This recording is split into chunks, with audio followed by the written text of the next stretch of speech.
the show? There's no better way than rocking some Advice Unfiltered gear. Head over to adviceunfiltered.com, click on the merch store, grab your favorites, and level up your look. Post it, tag it, rep it loud. Use the hashtag AdviceUnfilteredPodcast and let the community see you. Because this isn't just merch, it's a movement.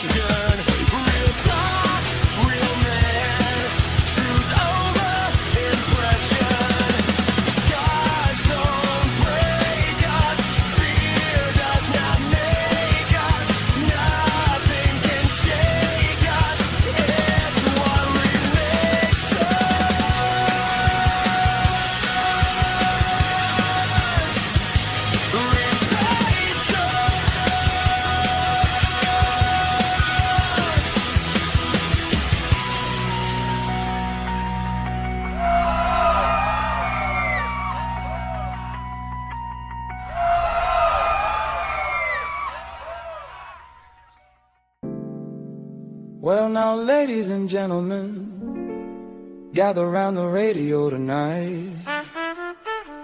They won the top relationship podcast in the world.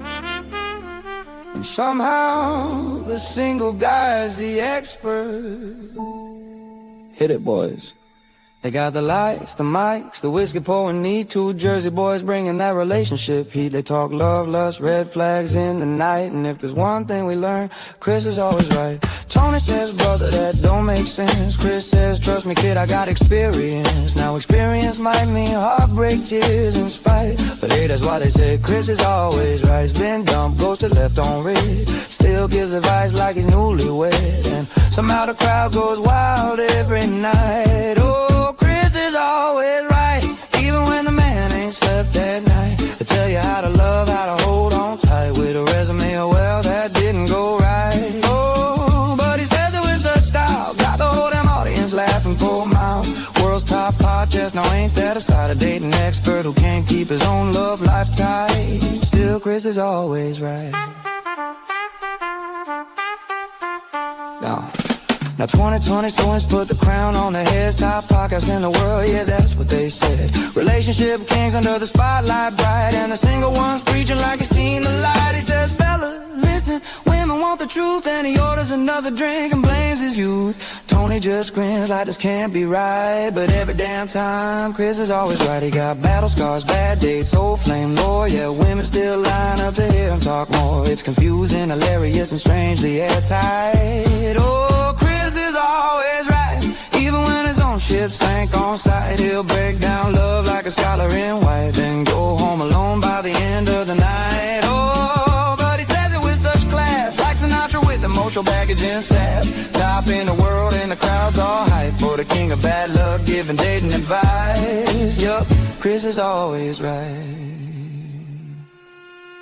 Wait, hold on a sec. What? You telling people how to stay in love? That's right.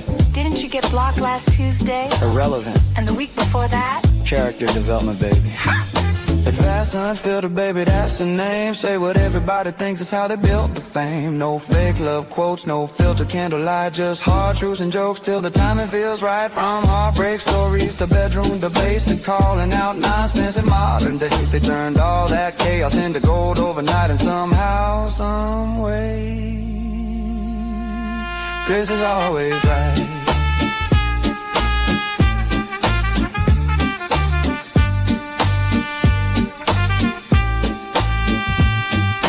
Oh, Chris is always right. That's a joke and the anthem every Tuesday night. He'll teach you commitment with a mischievous smirk, even if his own love life needs a little work. Oh, raise a glass up high to the boys who made the whole damn world ask why. How two loud mouths win the dating crown so bright. One talks too much, and one's always right. Chris is always right, even when he's wrong, he's right. Top podcast in the world, baby. Relationship experts, questionable personal track records, but impeccable confidence. Good night, everybody.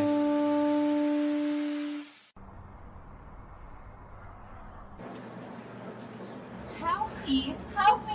I'm stuck!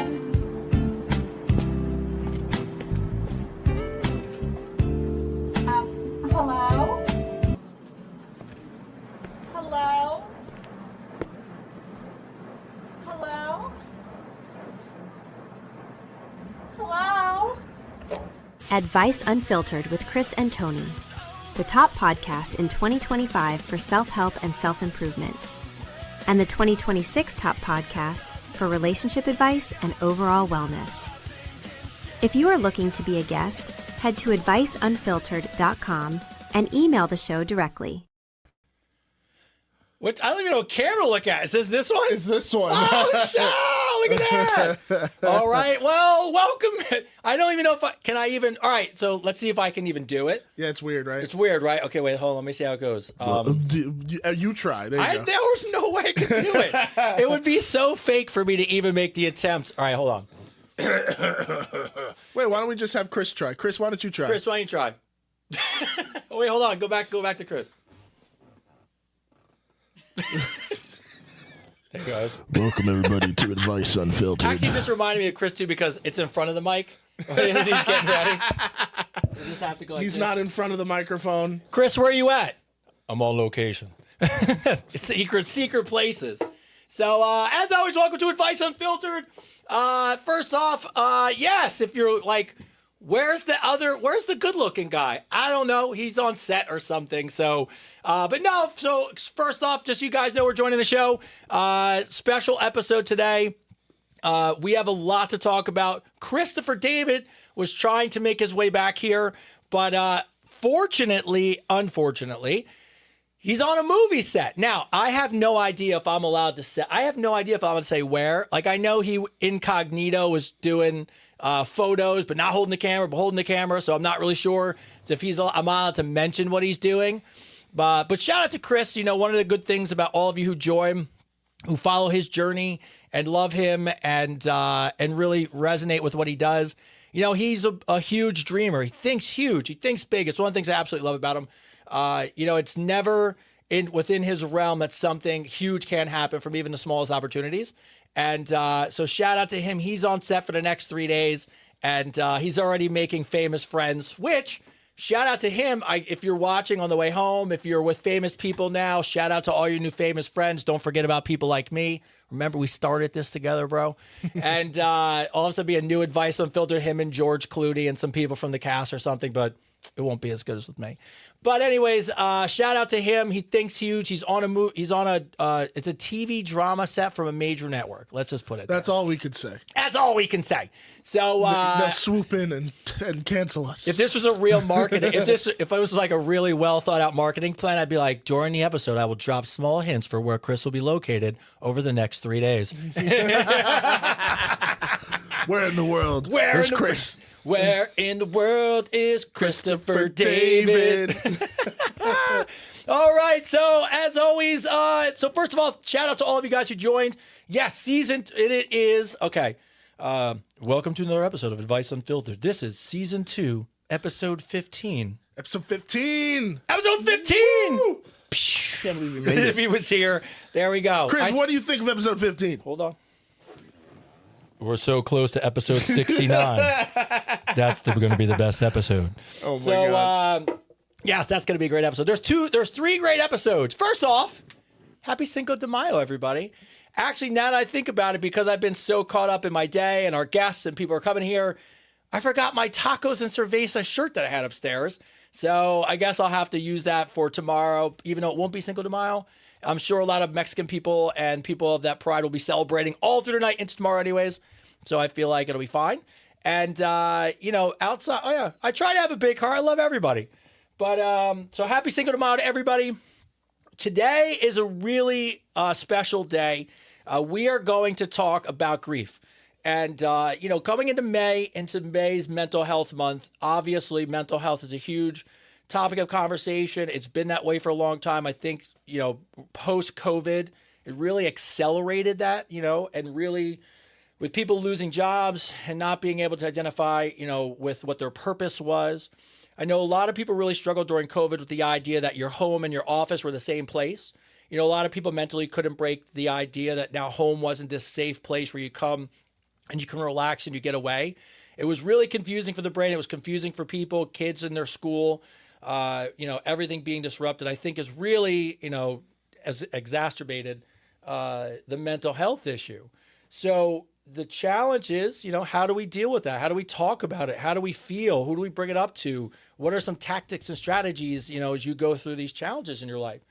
So it just so happened the universe couldn't have made it any better. So for you guys, thank you so much. I can't tell you how many submissions we had for people who wanted to be part of the video.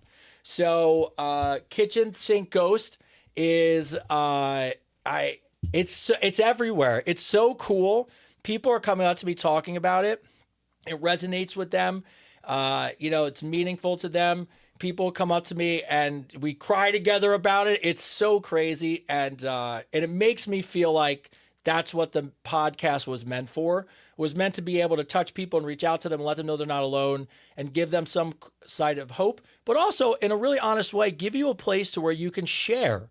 Because one of the big challenges with mental health, and especially today as we talk about grief, is the fact that people don't know how to share, where to share. Is it comfortable? Do people want to talk about it? And then on the other side of people who are on the other side of the grief, how do you have those conversations? What's the right way to approach it? Is there a right way? Or is it just all about the act of showing that you're going to show up, right? So lots of amazing stuff that we're going to get into today. And who knows, maybe Chris will join us from set or something miraculous. So I'll throw that out as a teaser. Maybe that's a possibility. Maybe, right? Like that could be a possibility. But with that being said, let's go behind the scenes to the man in command. Now, we have so many cameras that we don't get to see his handsome face. Yeah, but my voice is here. But the voice is there, babe. What's going on, Christian? How you doing today, man? I'm doing good, man. I was just on set this past weekend. It was awesome. I was up in northern Jersey shooting a sci-fi short film with my usual team of collaborators. It was cold. It snowed for like 5 minutes. Yeah, I'm not even kidding. It snowed for like 5 minutes. It was crazy. But aside from that and getting yelled at by a crazy neighbor who didn't know we were shooting there, it was actually a really fun experience. We had a dope Airbnb that we stayed at that was right on the water. It was such a good weekend. But then oddly enough, and I'll save it for later in the show when it is relevant, I promise, had a moment that is relevant to this week's discussion. Oh, nice. Okay, good. And just wild how things turn out, right? Yeah. So it's amazing. It's amazing. I was telling the group, for you guys who don't know, we do Advice Unfiltered as an ambassador coaching program that we coach people through, and we were talking about it today. And one of the most amazing things about the universe is how the universe has a tendency to have a plan almost.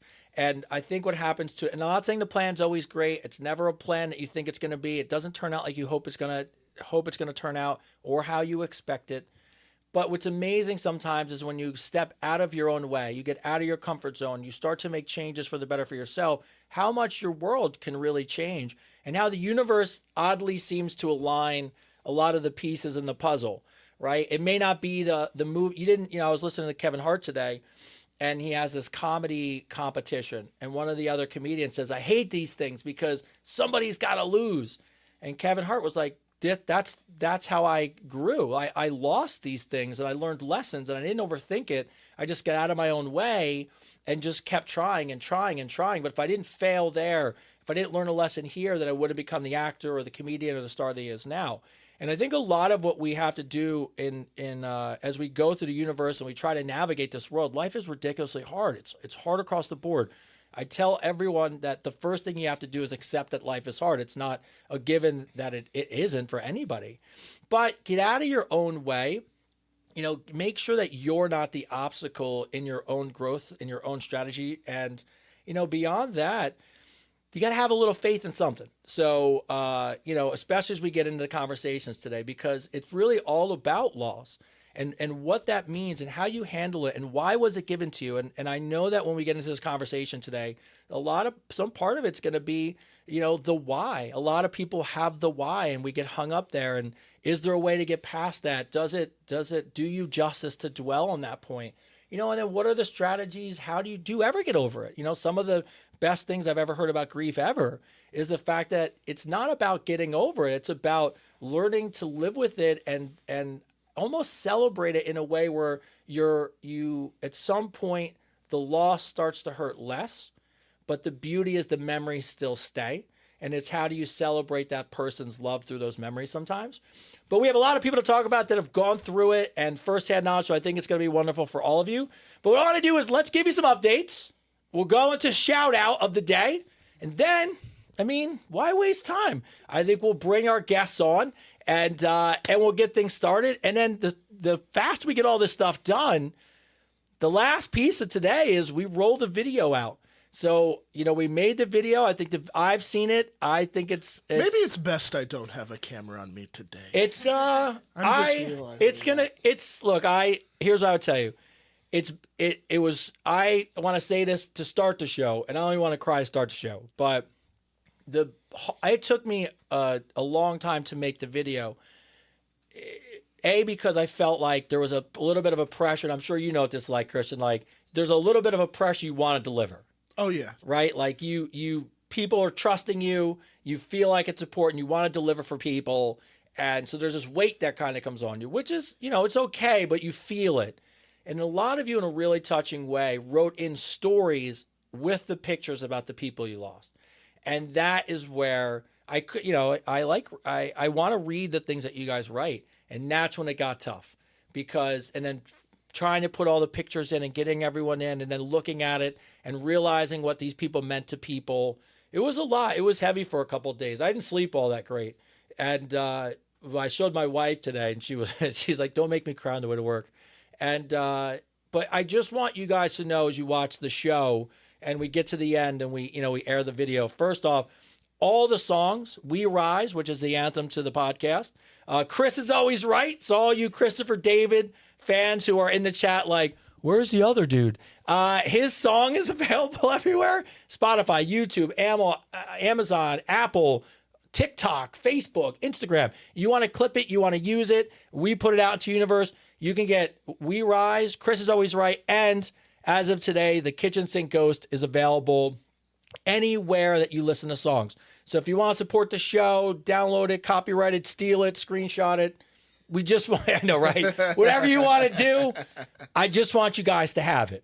And the beauty is we're going to end the show today playing the video. And I think the video will be touching. And I appreciate all of you who helped me make it. And then tomorrow, obviously, on social media, we'll put it out to everybody. So with that being said, a couple things that are going on. First one we already touched on. Shout out to us. All of our songs are out there. So thank you, DistroKid. Thank you, DistroKid. So it's crazy to see our songs. Here's how. And look, you said this to me, Christian. You warned me about this, and I listened to you, but I didn't think about it. So in all fairness to me, so you heard me. I heard you, and you were just like, I knew you were right, but I was curious how it worked. So the first 2 episodes got flagged immediately. But YouTube wrote me and was like, I need the Christian is always right. They were like, they're like, unfortunately, they were like, it's not a strike, but you have to share your monetization with yourself. And I was like, okay, that's the worst that's going to happen. It's totally fine. So I did get strikes on it, but I didn't get strikes, but it was fine. So it was funny actually to know that that's how I knew the songs were live, because I started getting my own strikes against myself.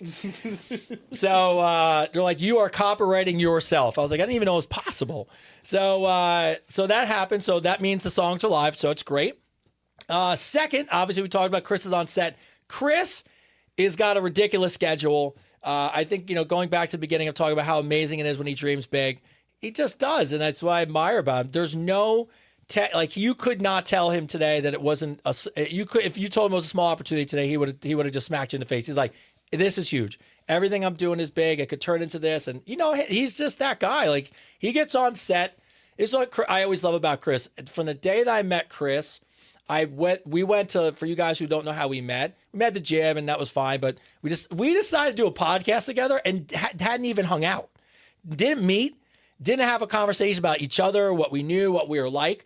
We went and met Christian and Ming, and signed the deal to do the podcast. And then Chris goes, do you think we should get to know each other? So it's a true story. There's not a word yet for old friends who've just met. So we went to Bell Works where they filmed Severance, and we went and did lunch.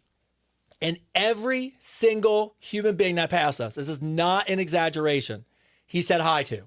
He said, hey, how you doing? Hey, how you doing? You having a good day? You having a good day? And then we went to the host stand. He needed to know the host stand's name. He needed to know the bartender's name. And you realize quickly, it's not an act. That's genuinely who he is. He talks to people and shakes their hand and wants to learn about them. So I know what and a Christian got to see it when he was on set with you guys. Oh my God, he was asking everybody questions, their names, what do you do? Yeah, we showed up and we were like, well, Chris had a much, we just asked Chris and we were like, dude, could we just be could we walk in the back and wave? Or could we just be people shopping in the back of your show? And then Christian was kind enough to fit us in. And then Chris's role got a little bigger, which is fine. But we were very minor people in the scope of things. But if you were on set, you would have thought he was a movie star. He was in there shooting the shit, dropping lines on people. And then of course, that enthusiasm and that excitement and that just aura about you attracts people, right? People go, oh, I want to talk to this dude. This dude looks like a lot of fun. And then he starts dropping his catchphrase in the middle of the movie. Oh my God! And then it just took it to another level, bro. I was like, this is sitting behind camera trying not to die. Oh my God! I was like, it's what I uniquely love about him. So he's that guy. So when he told me he was going on this movie set, I was like, bro, I know that if even if you magically somehow did all of these days and got cut out of a scene, which happens to people, right? Even it happens to big actors. I go, you will have met probably so many prominent people that it actually won't make a difference. You will have a good time. We'll have some connection. Something will come out of it, and we'll be off and running. So shout out to him. I know he's on the way home. Hopefully he's still there. I don't even know. So that's awesome. And the Jersey Dad Bod is getting closer, June 28th. That is right. So there's a flyer on that. Dad Bod of the Beach. Chris and myself are sponsors and will be hosting, and yours truly is in it. So what? Yeah. So Chris is hosting. No, ready? Here you go. I'll just do it this way. Chris is hosting, and so really cool. It's a fitness round that you actually do with your kids. So my son will come on stage, and we're gonna do a little routine, and then you do dad jokes. And I've already started writing a killer set, and that is gonna be awesome. And then you do an obstacle course. So to me, that sounds like a lot of fun. We connected with the owner. He's amazing. I mean, he's got a couple different, there's a bodybuilding show that day for men and for women. And then there's a mom's contest later in the year. And he was a professional bodybuilder, I think. And I don't think he knows it, but he beat Chris out to be in Men's Health magazine at one point. And Chris knows it, but the guy doesn't. His name's Adrian, I believe. And so it's hilarious to me that Chris is like, I remember that guy. And he's like, I was like, from when? From years ago. I was waiting for his dark story. It was like, he's like, he beat me out for something. And I go, oh shit. But life comes full circle. Now we're sponsoring and hosting his contest. Yeah, his contest. So, but that's going to be so much fun. That's in Belmar, New Jersey. Tickets are available, and that is just going to be. I mean, that's going to be another fun. And we're doing a live podcast from there. So if you want to see, if you want a cheap way to see me and Chris with his least amount of clothes on, that's probably going to be the best way to do it. And unless there's this thing for Common Ground that I've already talked about, for you Common Ground people who are watching, somehow we're going to help you really crush the money giveaway. And we're thinking outside the box. You know what I mean? How can we turn this grief into dollars? And I was like, oh, I know. So in a fun way, we'll have some fun with that. We'll talk about that is going on. And lastly, let's see, shout out of the week. And then we're going to get to our guests. All right. Funny enough, it was the last email I got today. And it was actually, it made me think about the one thing I didn't think about when we're putting this together, talking about grief, is that Mother's Day is next weekend. And so Divine Beauty wrote in, hey there, just making sure my consent came through. It did. Thank you again during this time. I'm so incredibly grateful. This is the best Mother's Day gift I could have ever received. May is probably the hardest month for me. Her heavenly birthday is May 20th, so the timing of this is divine. Instead of letting the pain consume me, I am going to honor and celebrate her special day with random acts of kindness, Loving on others and making them smile and healing is healing in itself. I know she's proud of her mama. By the way, it's a little girl who passed, so it's like heartbreaking. I'm looking forward to tonight's podcast, XOXO. So Divine Beauty, I appreciate you sending consent, which is awesome. And also, thank you for reminding me that even during this time, it's a little extra hard for some people because of the holiday itself and Mother's Day. So, so thank you for the shout out. And with that, I think it's time to have some guests. What do you think, Christian? So. Yeah, I think it's time. So we're gonna bring our guests on, and you guys ready back there? Yeah. You sure? Okay, come on through. So all right, wait. No, I'm just messing with you. Come on. This is all right. Come sit down. I managed the first part of the show without Chris, and now I need people to talk to. I just, people are probably going, why does he keep talking to himself? So, all right, yay for us! Look at us, woo! All right, so no pressure, but all your friends and family and coworkers and facilitators are watching. So the state's watching, money's being raised, like no pressure at all. It's totally fine. So all right, so first off, how we got here, and then we'll do some introductions. So myself and Chris, wanted to have a great opportunity to work with Karen. So we started working together, and then the great part about Karen, outside of Karen, is the fact she lives in New Jersey. So that just makes the relationship so much better because you're close. So it was great. We're able to connect, and then in connecting with people, you learn about them. You learn about what they're doing, what they're passionate about, what their goals are in life. And part of when we started the ambassador program, just in general, it does have a lot to do with coaching people. But I think what it has more to do with is the fact that we're trying to build a community where people not only need support and of each other, and that's including me and including Chris and really all of us, but also how to give support, right? Because there's other people who would love to have it from like-minded people. That doesn't mean we need to have the same things as backgrounds, but here's my segue. If I had drums, I would do it. What's important is what we have in common. Look at that. We have common ground. That may be the best segue I think I've made in 2 years that I've been working here. All right. So with that being said, what I want to do is give you all a chance to introduce yourselves. And then if you don't mind, tell us a little bit about yourselves. And then we'll get into the organization. Does that work? Sure. Is that good? We're good? Absolutely. Sure. Are you singing, right? You're singing today? Oh, yeah. I just want to sing. All right, Mom. So why don't you right. go ahead and start us off? All right.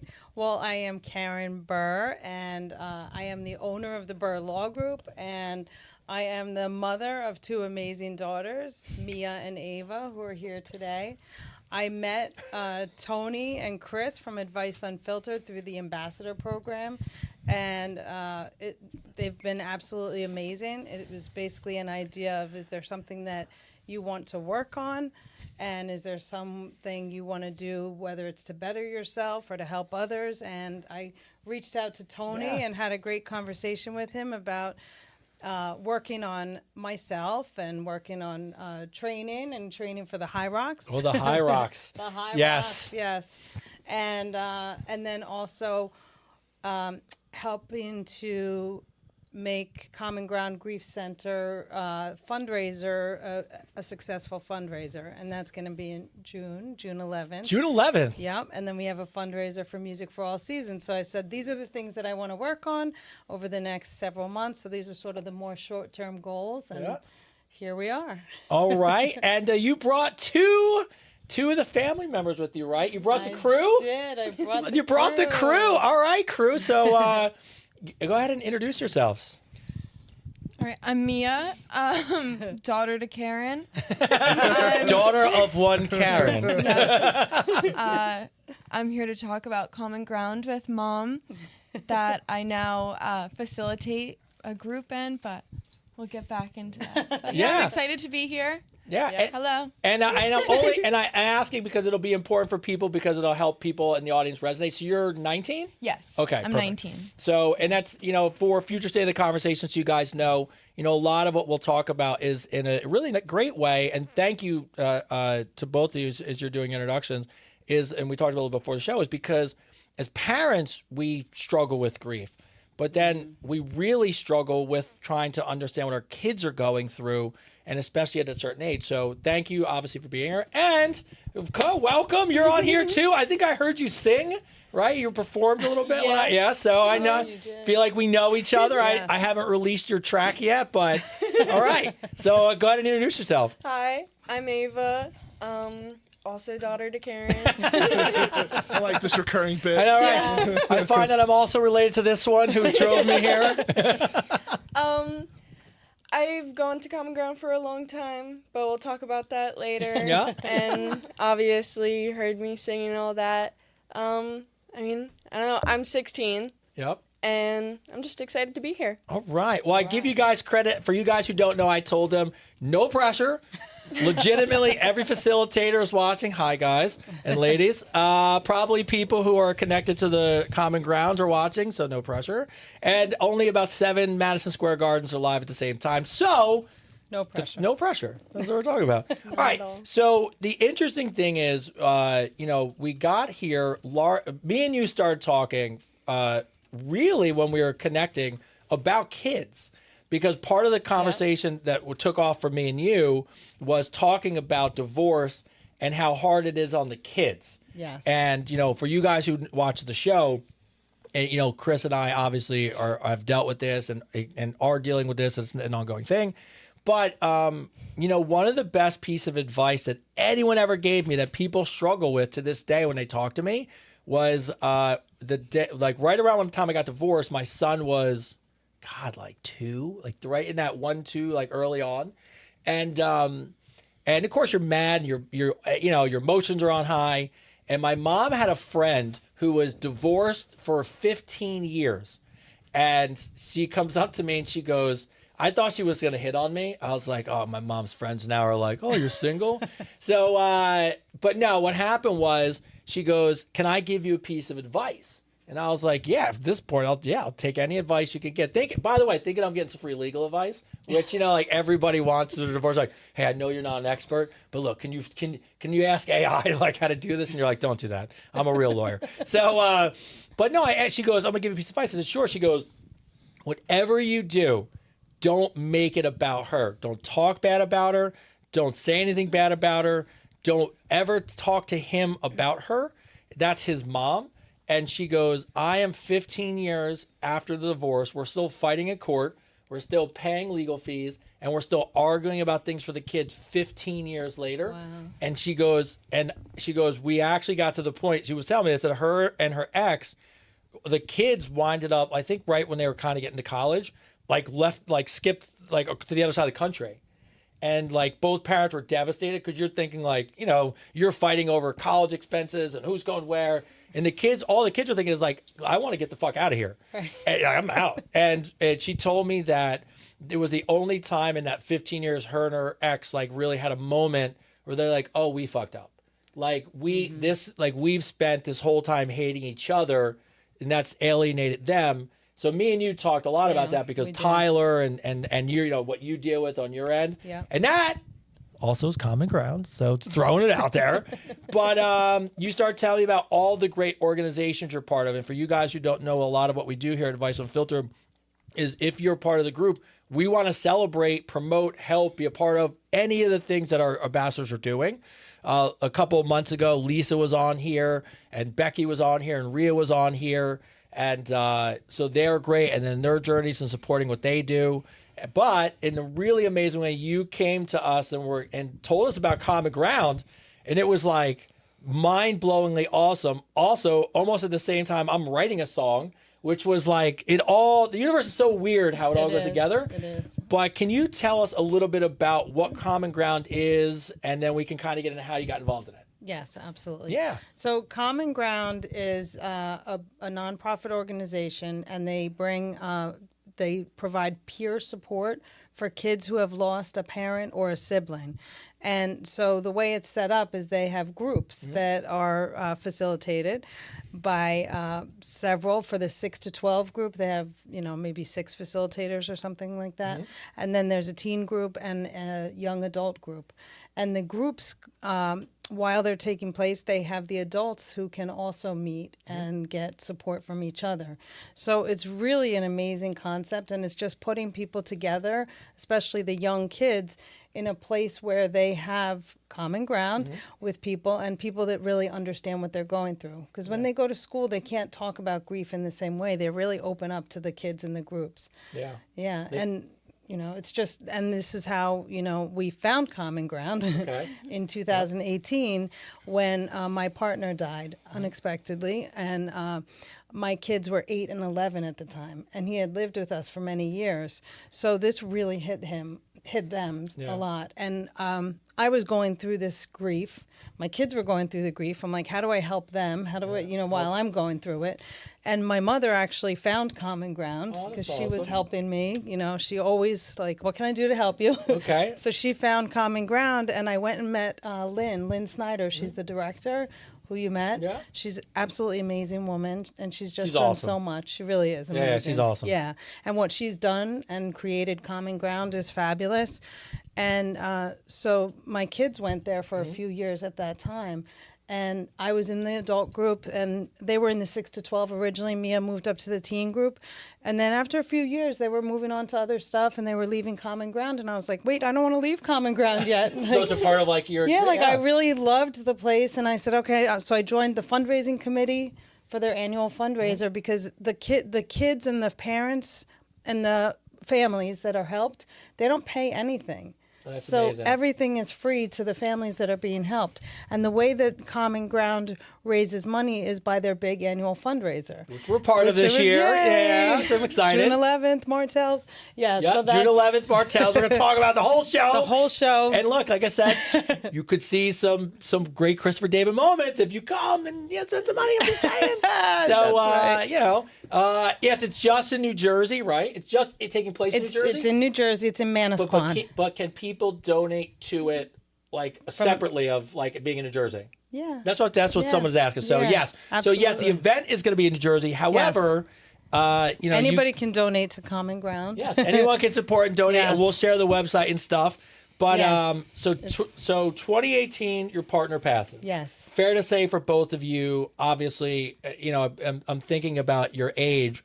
So you're talking about someone who really, at your age at that time, was probably like a parental figure. Yeah, he really impacted our lives in a huge way. Yeah. Now, when you guys found, you know, when I'm thinking about like taking Tyler to something like to, you know, me and you talked about this like pre-show, you know, the family dynamic breaking apart and dealing with everything he was dealing with. It was a big struggle for me to figure out like how to help my son, but also like putting him in certain situations, or was it therapy or what it was going to be, but then also like not thinking about like how he felt going in. So for you two, you know, your mom finds this group, right? And so I guess how old were you at the time they found it? 8 and 11. 8 and 11? Okay, so at 8 and 11, you kind of understand like, you know, you're going to a place. So how do you feel? Do you remember like how you feel like when you first went there? Like how did it come where you sat them down and said, hey, look, your mom was like, hey, we're going to this place. Like, do you guys remember that conversation? I don't remember the conversation of her actually telling us we were going to go there, but Mom has always been more than supportive and did the absolute most to help us with anything she can, just like Grandma she was talking about. Yeah.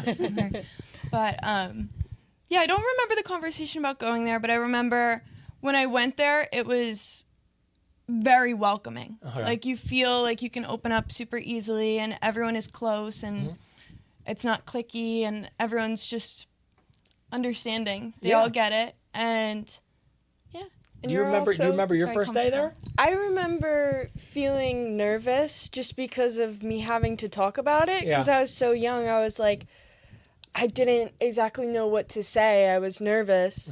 But they all told me you didn't have to say anything if you didn't want to. You can always just listen. And they're very accepting and very open. And I remember I wasn't sure on what to say, so I just followed everything that Mia said. I was like, we have the same thing. She could speak for us. Too. Like, I gotta younger brother. I know. We just follow each other. It's perfect. I get it. Common ground is big on that, though. If you don't want to speak, there's no obligation. Yeah, no obligation at all. And that's one of the rules on the walls when you go in that you can pass. Now, when I went there and toured the facility, obviously it's. I mean, and what we'll do, by the way, just so you know, is I took a lot of photos and videos. So I'm going to cut those up to put out on our social media for us, just to share more about the event that comes up and tie to it and show people how wonderful of a place it is. When you go there for the first time, I know that and I think it's important because as parents, we know how we feel about it, right? Like my assumption is, your mom finds this place.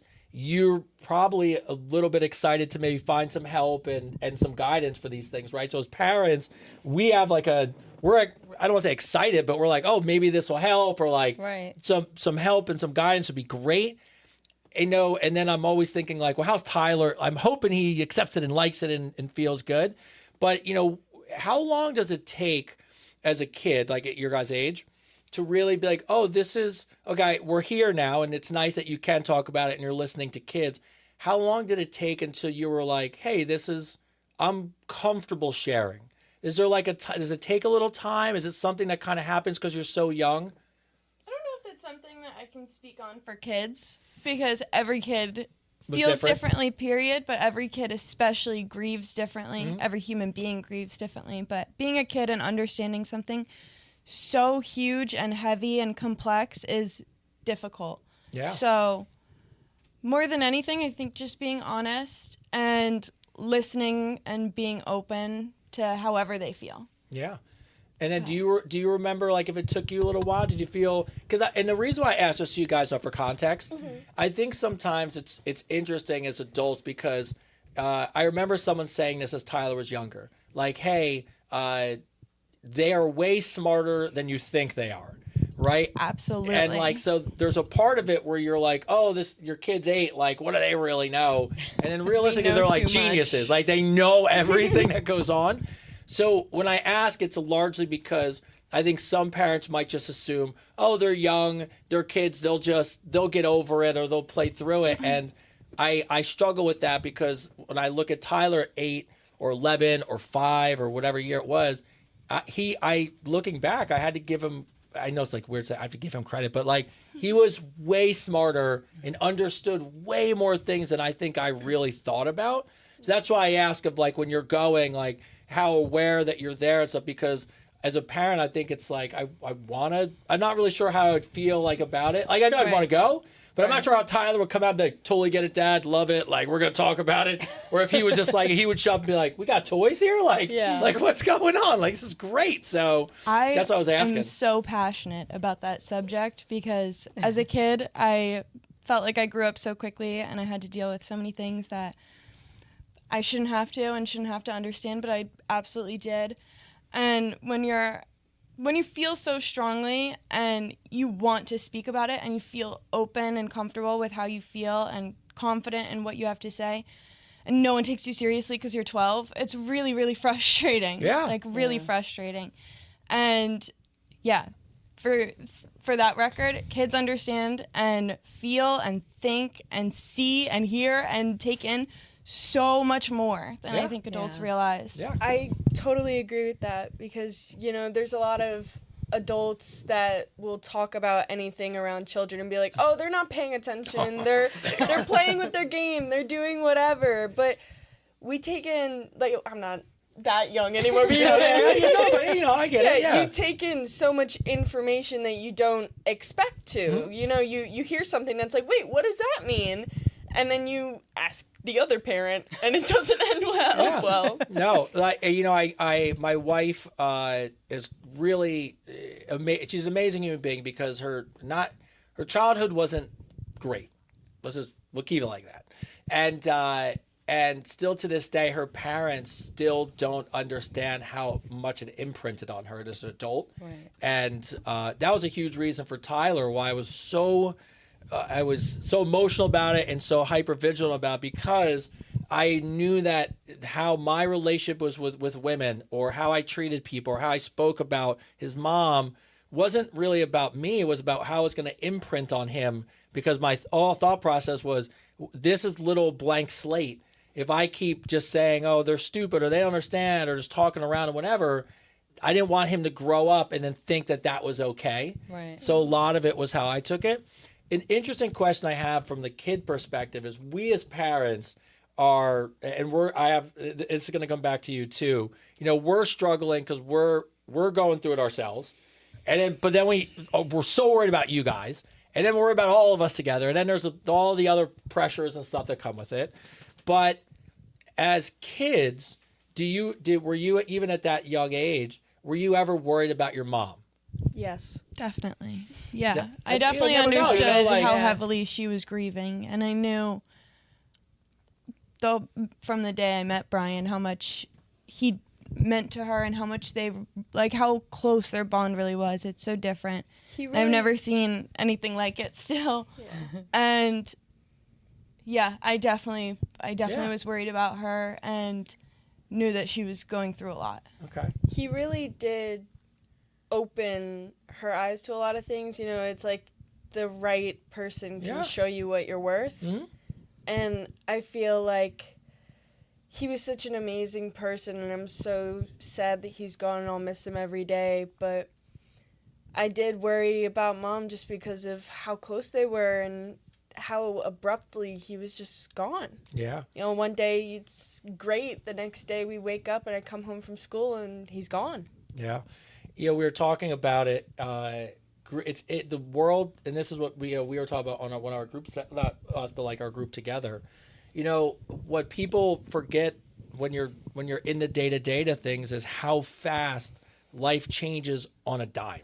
Like, nobody woke up today and thought someone was going to pass away or this was going to be your last day. And I see those memes a lot of times, and they're tough. It's like, it's somebody, I was watching a clip. It was a clip from Modern Family, of all things. And what's Al Bundy's real name in real life? Oh, crap. I don't know. What's his name in real life? Oh, God. I love Modern Family, by the way. It's just a great show to watch in reruns. But why can't I think of his name? Ed O'Neill. He's giving this great speech, and in the speech somewhere, you know, he's talking about kids, like as being parents, and he's like, and they're chubby little fat folds, and then they grow into toddlers, and they grow into teens, right? And like, he's going through all these levels, and I think about it, and when he said it, I resonated with it because people have always asked me about Tyler, and they go, well, friends of ours are younger, they have young kids now, and they're like, well, don't you miss when he was 2? Don't you miss when he was 3? And I'm like, no, not because I don't miss it. But every age has been amazing. Like, he's 18, and I'm watching him now. Like, I'm watching him navigate, well, how do I save money for this car? And I have a relationship, and I love this person. And they're going to school. And I'm watching him. And as a parent, like, it's impressive because we're still amazed by you guys. And it is. So that's why I don't think about 2 being awesome, because 17 is awesome and 16 is awesome. But he says this line, he goes, but unfortunately, you'll never know when the last day you'll be able to pick up your kid and hug him. And I was like, oh, man, I don't want to cry again today. Like, this is some bullshit. Like, it's like so many crying. Like, I'm dehydrated. Right. I may pass out during the show. But, Tony, can I? Yeah. Can I just speak real quick on the question that you asked about the kids and what they got out of it, how quickly they opened up? The first day we went to I remember. The first day we went to Common Ground, obviously I'm not in the group with them. Yeah. But they came, the adult group is in a separate building that's in the back of the property. You actually didn't see it. But Okay. It's There's like another in the garage. building? It's a little garage that's very cozy for the adults.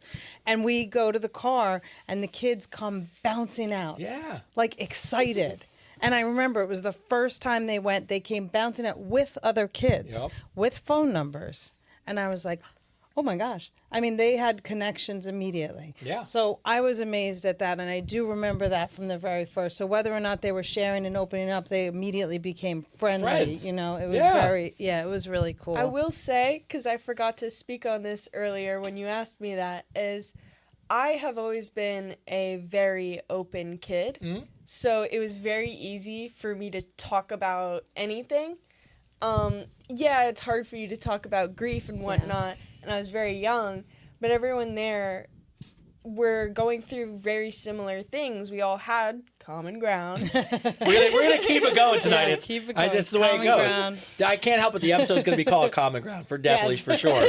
So But when you're in such a comfortable place like that and you're with sandboxes with toys and a rage room where you get to throw things at walls that are all padded and you get to play ping Yeah, bro, pong. that's right. Hold on. about that. By the way, Yeah. yes, rage room. That's a the rage room. smartest thing. Yeah. Bro, I'm walking through, just so you know, I'm walking through the place and like, I have the video of it, I'll show you, Christian, but it's like, you're going through, there's beautiful signs and quotes and all this stuff, and there's air hockey, and I really love the time machine, and I'm going through all the things, and it's like, you're like, wow, this would be a great place for the kid to like, just escape, right? Mm-hmm. And then we round the corner, like, and this is the rage room. And I was like, the what? And then she goes, they can, the boomer room. Boom, boom. They can flip, and they can, and they can land. And then it was like, and they can rage out, punch the wall, and jump. And I walk in and I'll go, oh, it's the rage room. I'm like, this is cool. Like, it's so well thought out, that place. Oh, it really is. There's it's separate amazing. rooms for them to play in. There's a hospital. Yeah, I was gonna set up. say I could just explain Yeah. that. Yeah, since go ahead. I'm Yeah. there now all the Yeah. time. For context, I started off in the 6 to 12 group at Yeah. 11. Thank you, Grandma. And it really is so beautiful. I created lifelong friends from there, and I made a friend Jill there, who I now went through training with because Mom never left, so she encouraged me to come back. Yeah. And I went through training to be a facilitator with my friend Jill that I'd Oh, met that's awesome. in the Yeah. in the 6 to 12 group Okay, at Common perfect. Ground. And so we went through training together, and we facilitate a 6 to 12 group together. And it's really beautiful and full circle to be back there in literally the same group that I started in. But yeah, so for the 6 to 12, for the little kids, they come in and they sit in a circle on a nice cozy couch on the floor, and all the facilitators sit with the kids. It's like you just sit in a circle together, and you pass the talking stick around, and you introduce yourself, your name, your age, and who passed away. And you're welcome to pass if you don't want to say any of it. And then we'll do a group activity, like grief related, and so they can all talk to each other, and it's all based in peer support. So we're not helping the kids as much as we are literally just watching them help each other. Okay. And so the kids all just get help by having common ground with the other kids. There it is again. Having kids who understand By the way, them. out there for fun. Every time you hear the word common ground, what I want you to do, and I was like, what I do is take a shot. No, where's the healthy show? So don't do that. As a parent, Karen, so, Yes. Obviously I asked them about you. You're dealing with, in a relationship, I say it all the time about, my mom when she lost her husband, or me and my wife. If one of us wasn't around, I'd almost be lost at like what the other one does. Like, we joke about it. She's like, if you ever weren't here, she's like, I wouldn't even know what day the garbage goes out. Like, it's random little stuff, right? Yeah. That relationships get. So that's difficult. You're obviously dealing with the loss, and you have them. Yes. How do you what's the mindset? How do you go in and manage that? Well, so actually, it's funny because Common Ground did help with the adult group, because those would be some of the things we would talk about. Is like, okay, now you have things that maybe the man of the house would have done in the home. Something breaks. Now what? And there are a few things, but one of the things that was so present for me was Brian's family. Brian's family it's going to make me cry. That's They're okay. absolutely amazing, and my whole family. We're all going to cry today, so it's fine. It's today's episode. But my whole family is extremely close, and they rallied around and they helped me, and we ended up moving shortly after Brian's death from Bayonne to Monmouth County, and it was amazing just to see everybody help us in the way that they did. And his family, I mean, we remain so close to them. We spend holidays with them now and spend time with his daughter, who's 15. And and then watching that with them, I mean, it's the same. You get more independent with a lot of stuff. And then, it's sort of like the more time goes, you figure out how to fix the things that you didn't know how to do No, before I and know that that's kind of just thing. kind of what happens, right? Yeah. Yeah. I remember my mom calling me, and she goes, how do you turn a computer on? And I was like, for real? She's like, I have to pay a bill. And I go, oh, write a check, call. And in your head, I don't think about it, right? I'm like, just log on. Just go to TD Bank, log on, you pay right through there. What's TD Bank?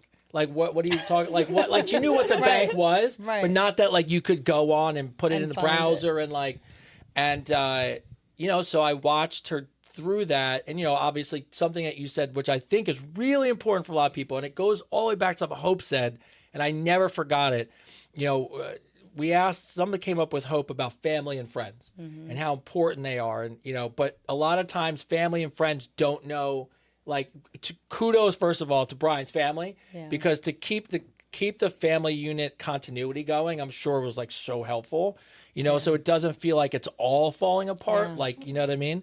Obviously you guys know what I mean, but like, you know what I mean? You definitely know what I mean. But when I think about those things, a lot of it is what Hope said was, when you're a friend and you want to help, and she goes, and you keep calling me, asking me if I do want lasagna. She's like, just bring the fucking lasagna.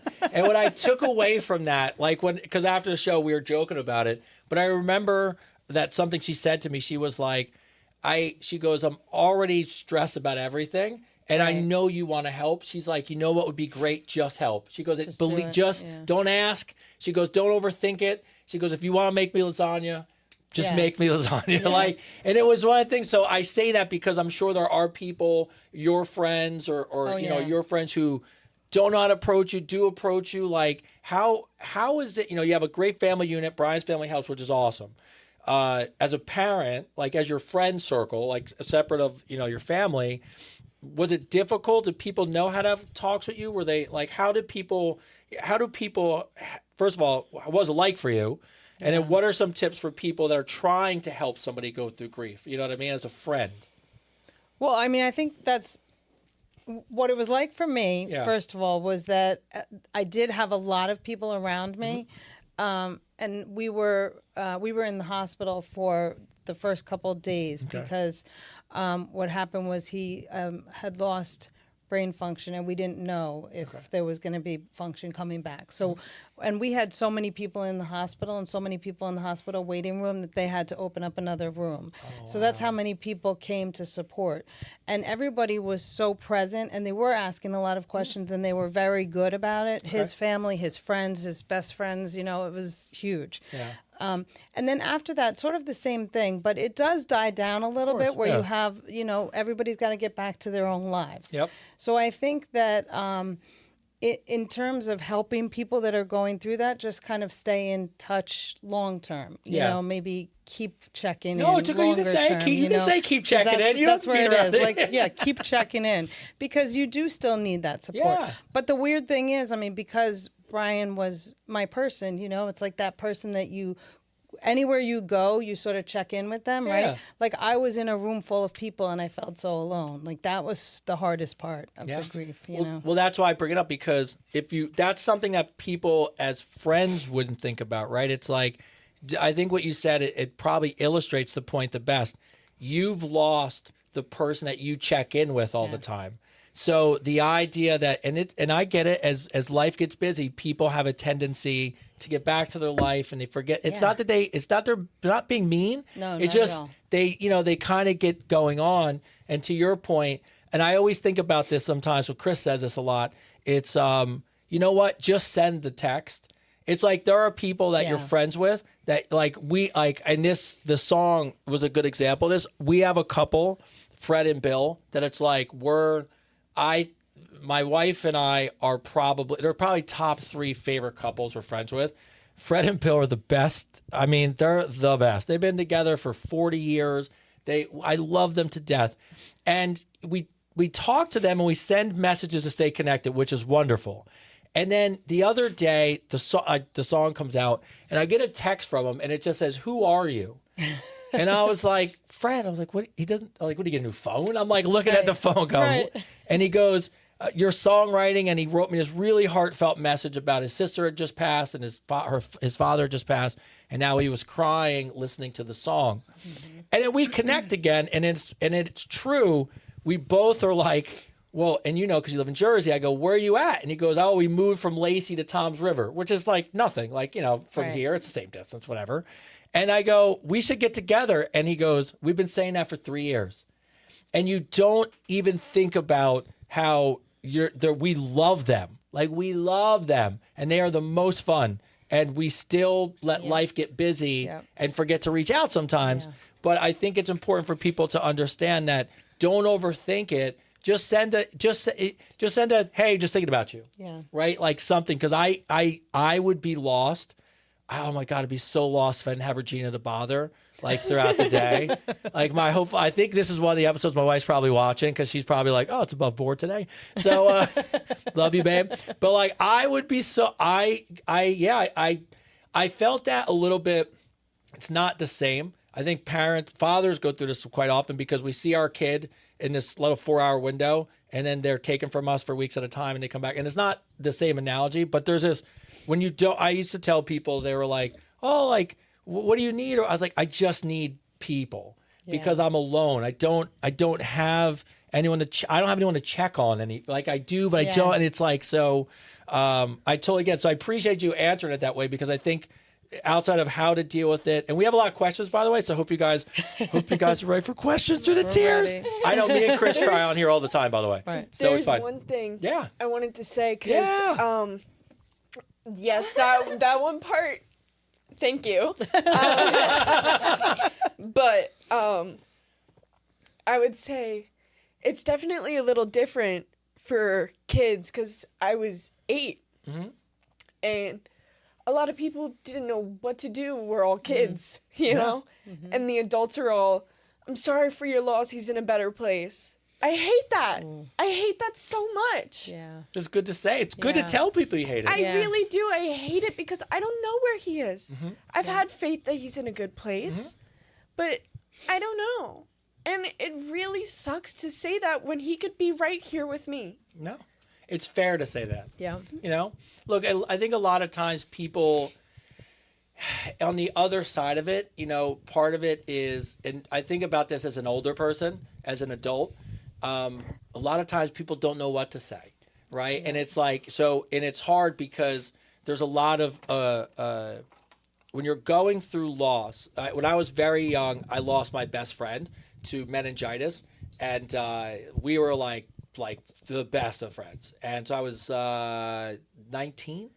And so at that point I was old enough to like really have a good relation. Like we were friends. We like he was in his 30s, but like helped me. Like it was really probably like really what helped me through a tough time with my parents being divorced, and then me being on my own, and then dropping out of school. And I was everything was just going sideways. And I meet this guy, and he winds up being one of my best friends ever. And I never forget being at the bar.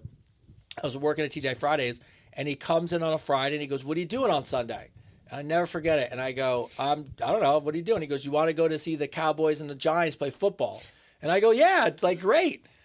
I don't have tissues, Tanya. Sleeves. Thank you, Tanya. I'll get tissues. I'll have Parker go get them. But I got long hair. This is a snot-filled shirts are ruined show. So he says to me, "I'll see you on Sunday." Leaves on Friday, flies to South Carolina. When he lands, he's not feeling well. Yeah. So Saturday morning, his brother and them get up, and they see he's sleeping, so they leave him alone. They go play golf. When they come back, he's dead. Wow. So Sunday, I'm waiting, I'm waiting for him to come get me to go to this game. And his sister calls me, and she goes, "Hey, you got a minute?" I was like, "Yeah, I'm waiting for your brother." I was like, "Fuck is he?" And she goes, "He's passed. He passed yesterday." And here I am waiting outside for him to pick me up, and like you don't know, like you just the whole everything, and you guys know this because you've gone through it. It's inexplainable how like all of a sudden, to your point, that person's not there. It all feels so unrealistic. It's like it's like you just like, wait, I could just pick up the phone, and like now that doesn't exist, right? Right. But I remember, because I worked in an environment where he had come in all the time because of the restaurant and the people, the staff that worked there, of course.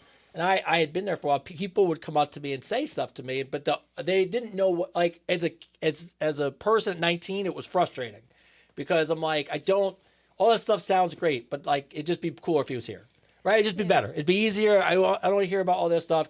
And then his sister, you know, God rest her soul, you know, she was very much in like a little too much for me, spiritualized stuff, but like into dreams, ornaments, and all stuff. But you know, as younger, I was really struggled with it. Older, I just started being like, I started to realize what really it is, and this is why it's so wonderful that you guys are on the show. People who aren't going through really just don't know what to do. Right. They're trying, and they do. They say some of the cheesiest, easiest, like Hallmarky kind of things. Yeah. Like, hey, here's a card. Like, hope things get better for you. Like, and you're like, that's not going to fucking solve anything, Feel better. right? Feel better. Like, here's some flowers and stuff. But like, I think about it, and I told somebody this one time, and they're like, well, what can I say to make it better?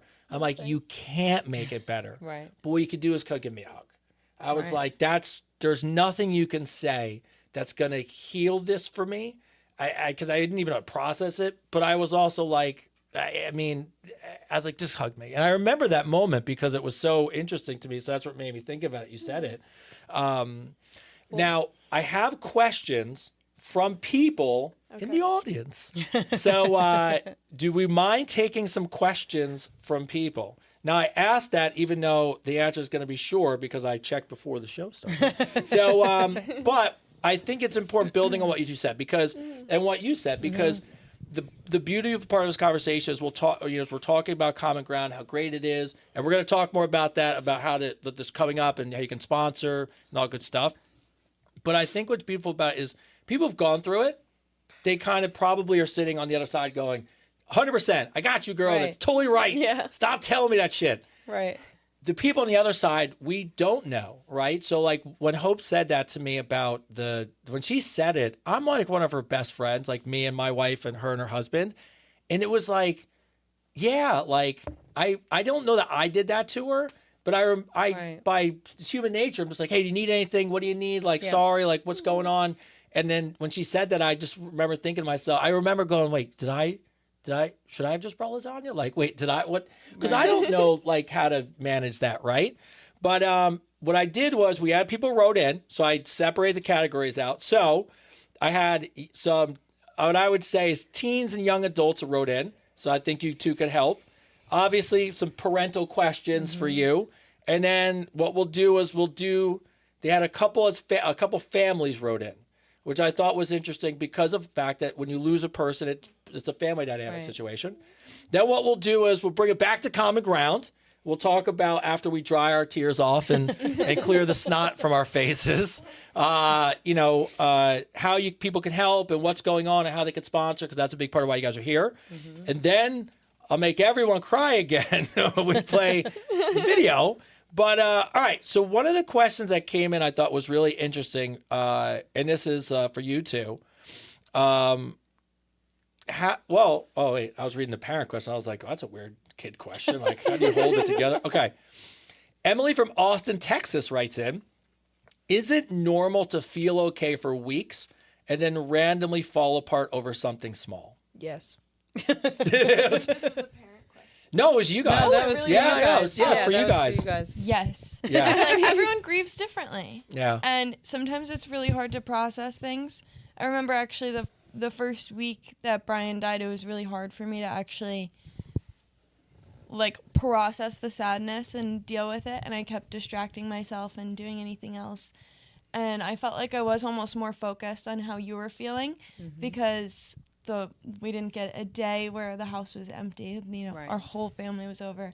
So I really was like almost like in a state of shock, and it happened so quickly that it's like it's unbelievable. It doesn't feel real. Yeah.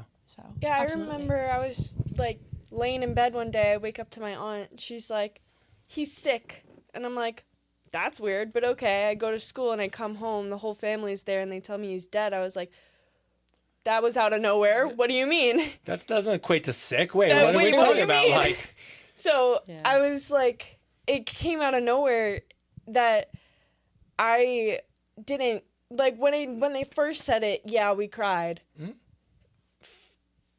For the next, I don't know how long it was till his funeral, I didn't cry once. I don't remember crying. I don't remember feeling anything. yeah. And then I went to the funeral, and I saw Cameron, my stepsister, on the floor crying, and it broke me. So that definitely made me feel some things. Yeah. As sisters, obviously, my guess is you guys grieve differently. Yes or no? Or Yes. I would think so. does it make it easier or harder that you have, like, in other words, like, you have each other, right? So there is a part where, like, if I, like, was grieving with my brother, because I'm worried about him, maybe it would make me not feel, like, take a little bit of my mind off my own grief. So do you feel like it helped you having, not like, I would say having a sibling, and she's like, no, it doesn't help have a sister. I just mean, you're both grieving, but does it make it a little easier, and even for you, to focus on something else besides your own grief? Yeah, I had to focus on them. So I was very concerned about what they were going through. So it did take me out of... I thought without these kids, this would have broken me in a lot, in a much different way, you know? And so it definitely helped me to continue to keep going. So having to focus, having a little of a shift of focus helps sometimes. Yeah. Interesting one. Sophie from Barcelona, Spain. Look at you guys are worldwide. Oh, you didn't even know. I saw your face. You were like... She's like, where? I told you. You're on a big show. No, it's like, you're worldwide, girl. Why do I feel guilty when I start to feel happy again? Oh, that's so common. I think it's natural to feel like something's missing, and maybe like it's not as full as it used to be, and I think it's natural to feel guilty and to feel wrong about coming back to your life, because as harsh as it does sound, no matter how you put it, it sounds harsh. Life goes on. Yeah. And it's still your life. So it's natural to feel guilty about being happy once your person's gone, but don't, because it's your life and they would never want that for you. Yeah. And They definitely... your life goes on, and it's amazing to be able to have the memories that you do. And sometimes grief and, hardships in your life can make you stronger. You can wipe your tears on Parker. It's fine if you want. Like Parker's back. Hi, Parker. And I mean, how do you? I think, oh my God, brain fart. No. So, believe me, it's fine. So, like, is it okay to feel guilty when she starts to feel happy again? Okay, yeah, I got it again. All good. No, I feel like, because when I started to, like, occasionally, and it's not that you forget, but it's less often that you think about it. Mm-hmm. And when you start to not think about it as often, and it starts to fade, and you start to have more of a life on your own without thinking of who you're missing and who's lost, you start to feel like you're like leaving them behind, like they don't deserve that because they have always been good. Did they ask for that? No. Right. But that's completely normal. You want to have your own life. Yeah. You need to move on. They wouldn't want you stuck in the mud with them. I think you both said something that I think is the biggest point of it, is that you have to remember they wouldn't want you to not be happy, right? Yeah. It's like, that's, as much as you want to feel internalize that guilt, I know I wouldn't want, like, I would look at it and be like, and that was like honestly, like, that was oddly why I wrote the song the way I did, was because I wanted people to think about what somebody you loved would want you to do. Their perspective. Yeah, I want to be there, but I can't. But it's making me It's making you happy too. It's making it happy that that you're moving on in a good direction because you want to. I love you so much, buddy. You're like hitting the app. You got things all going on. Okay, as a parent, Melissa from Denver, Colorado writes in. How do you know if your child is grieving in a healthy way? Oh, well. Take him to common ground? I mean, that seems like a really solid start. Yes, exactly. Well, it's funny that I think every child grieves so differently. Mm-hmm. So it's hard to know what healthy means. Okay. Right? Because some kids don't want to talk about it, but they might sit in their room and cry about it when you don't know. They might write something in a journal. They might talk to their friends. They might not need to cry like another kid needs to cry every day.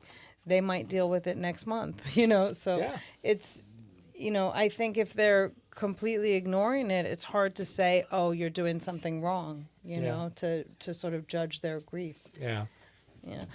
And just to comment really quick on what they were saying with the being happy. Yeah. And in common ground in the groups themselves, we have it's such a cool thing as I facilitate the teen group, and I watch the group as they go through the night, and we have really fun, happy discussions where they laugh and they get really silly with each other, and then we have really down discussions, really sad, really deep discussions, and then it comes back to the happy. So it really is a roller coaster, and you see like they want to be happy and sad and feel things and also live their life. So they're very comfortable talking about the really hard things and laughing 20 seconds later. Yeah. I mean, in my group with the 6 to 12 especially, they're so funny and they'll pass around the talking stick and they're like, I'm as old as 3 jars of mayonnaise and my mom died of an overdose. And, they're very open, and at the end of the day, it's their life. It's just something that happened to them, and they're normal kids. They just have to think of more and, understand a lot more than they should. Some of the groups are specific. I'm sorry. No, you're good. Some of the groups are specific to like substance loss and suicide. Yes, so I facilitate I could see that. substance loss group. Because they're different issues that they deal with. Yes. My group is very scattered. Yeah. Because I'm currently in a teen group and it's very scattered. There's some with a little bit all of everything. of it. Yeah. A little bit of everything. But we all have some point of common ground. Yeah, there is a loss there, right? Yeah. So here's a one for the family. It's a family question. I love this one. Ryan from Cleveland, Ohio. I got stuck on that somehow. Cleveland, Ohio.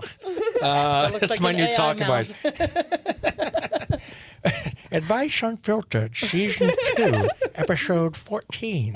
It's a high-pitched Sean Connery. Right? Like a little, I should get a little, like a corn pipe. Season 2. All right, Ryan from Cleveland, Ohio. How do you keep someone's presence alive in the home without it feeling painful all the time? Look at your face. You lit up. I have a really good one. No, I have a really good one because I thought about this earlier and it crossed my mind. There's things that he's done, little tiny things around the house that he always did, like turning off every single light after you leave the room to preserve energy. Serve the bill, girl. He would yell at you all the time. He'd be like, turn off the light, whatever. But now I do it every single time. The moment I leave my room, I turn off the light, I shut the door, and I do that everywhere I go. And you think of him. Yeah, it's a little piece and you it's take not with painful. him, right? It's just stupid. It's something little. It's funny. Do you want to say? Yeah, what do you got? I think that's a great point. For me, I have a lot of Irish pride. Brian was he had even more Irish pride than I did. And he had gotten a shamrock tattoo that I was the first person he showed to, and he was so excited about it. And it just always made me think of him, even when he was alive. Shamrocks always made me think of him. And so it's something I keep with me, and I don't know, it just like came to I don't remember how this like stuck, but when I see shamrocks, it's like my sign from him. And I see them when I need it. And I see them when I really I'm thinking of him or I need a sign. When I'm with his daughter, I see them everywhere. Yeah. And I think keeping something like that, like a nice memento or something that And you we have loved about pictures. them in your life. Yeah, And of course, we have pictures in the house, and it's never. I look at it; it makes me happy. Yeah. I His have Irish his pride. ashes in this necklace. He comes with me a lot of places. Kind of everywhere. Yeah, I can see He that. really does. He comes. I would announce them on the podcast. I'd be like, we have a fourth guest who's with us this evening. So Yes. That's right. yes, in spirit. So It's a little dirty. yes. For the parents, Karen, I like this one. Raj from London, England. Oh. Little England. That's where my father was from. What's the right way to answer kids when you don't have the answers? I think you should be honest and tell them that you don't have the answers. I think not making up an answer is best. Yeah. Letting them know you don't know everything. Goes back to when kids know they're so much more intelligent and aware that you give them and resilient than people give them credit for, and you forget that as an adult that it's okay to say I don't know. Yeah. I don't know. Kids will appreciate the honesty. Yeah. Whether they Excellent. fully understand what you're telling them or not, And Lynn, who runs Common Ground, swears by this as well. Yeah. Being open and honest and telling your children what happened. Age appropriate Yes, words. of course. Yep. Age appropriate terms, but you are honest. Kids Yeah. know when you're lying. open. They can tell that the dishonesty is there. They can tell that there's some type of feeling that doesn't feel safe. Yeah. Kids want to feel included.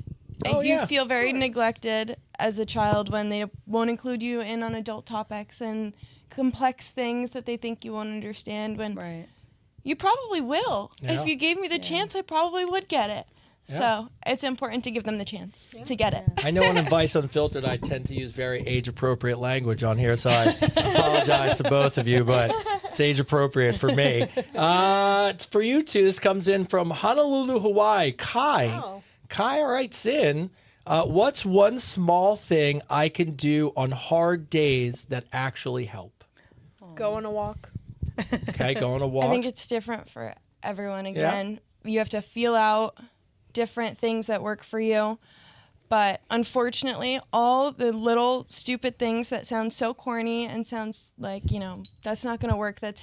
They work. They work the best sometimes. Journaling is something that has done more for me than I can describe.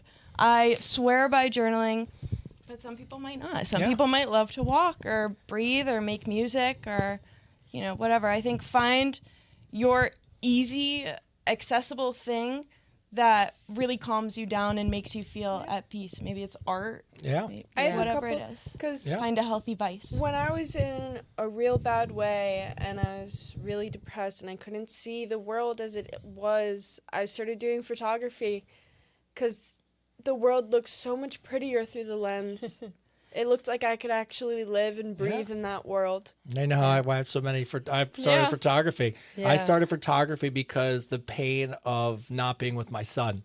So I wanted to get really good at taking pictures. So that when I had pictures of them, they were good. Because at the time when we were old, because we're a little old, cameras on your phone weren't fucking amazing. They were pieces of shit. Right. So I didn't have the money. So I went on QVC and got an Easy Pay and got the most expensive camera that my monthly 8 payments could afford. And I still had the very, very first. All I wanted was the pictures to be so good that they wouldn't fade. I actually looked up how to take pictures so they don't go bad, because I never knew if my life was always going to be in these every other weekends. And I still have the very first. I have all the pictures of them, but he almost blew his mind one time when he's like, "What's this hard drive?" And I was like, "It's hundreds and thousands of pictures of you as a kid." But I have the first picture ever. He's on the Point Pleasant boardwalk. He's got an ice cream cone and he's sitting on a bench. And in Point Pleasant, you can when you lose somebody, you can donate a bench, and they carve your whatever you want on the side. Right. And there was a heart on it, and it said "I love you." And so he's sitting there with his ice cream cone. I still have it to this day. But photography helped me see the world a little differently. It just gave me something, to be honest with you. I needed something to take my mind off it. Yeah. So it helped me stay busy. So that's why I love photography. And journaling, I'll be honest, I can't read or write. So I'm out. No, I only can. I can. I can read and write, but I don't like to write. It's fine though. Just songs. But so what were you gonna say? I've always been a very artsy and extravagant person. I actually love writing. I Yeah. love telling stories and all that. I do journal. I find that even though it's corny and I didn't do it for years, I was mad at myself when it worked. I was like, bro. Why did I start just earlier? I'm about Yeah. to say something else that really, really helped me and is actually, it is proven it helps you rewire your brain to think with more gratitude and just, think about it throughout the day. Writing down 3 things you're grateful for at the end of the night. Every day. Yeah. Just 3 things you're grateful for. It doesn't Yeah, matter the if it was gratitude. That's awesome. the pretzel I had today, but just By the way, the whatever pretzel you're could have been grateful awesome. for. by the way. Exactly. Good Maybe mustard. you're really grateful for it. Right. But I have this little mini book. It says 100 tiny things that made you happy today or Yeah. something like that. I Yeah. can't remember the exact name, Yeah. but it's just a bunch of pictures and it has little drawings of little tiny things that make you happy. Your laundry was warm when you put it Oh, so on. good. Yeah. Your pillow Yeah. was cold and you went to go to bed. All your Things like socks that. matched. It's fine. Yes, Yeah. all your socks are matching. Yes, I didn't get a things bill in like the mail that. today. It's fantastic. It's awesome. All right, we have one more question for all of you. Okay. And then what we're going to do is we'll go back to Common Ground. And then I have a question about Common Ground. And then we'll bring up the website and the clam bake stuff. Yes. And then we'll And I want close. to make sure I mention the Voices of Change. Yes. Yes. So, Okay. yeah, some more cool stuff we're going to do. Such all right. cool So stuff. last family question I have for all of you is, oh, here it is. Tyler from Nashville, Tennessee. I think this is a really good way to bring home the user questions. How do you handle big milestones when somebody is missing? So like holidays and birthdays. Keeping them in mind. I think the best way to look at it, especially in the moment, sometimes it's really hard to not get emotional about it and not go into the negative about them not being here for it, but just appreciate that they'd be proud of you.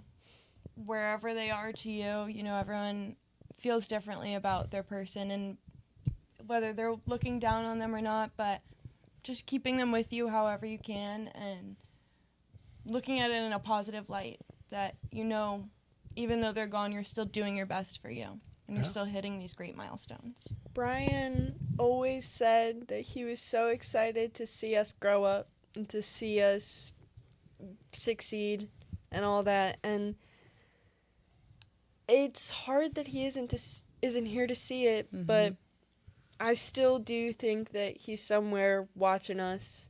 Yeah. And there's like these little weird things that happen around the house sometimes. I'm like, there's a ghost.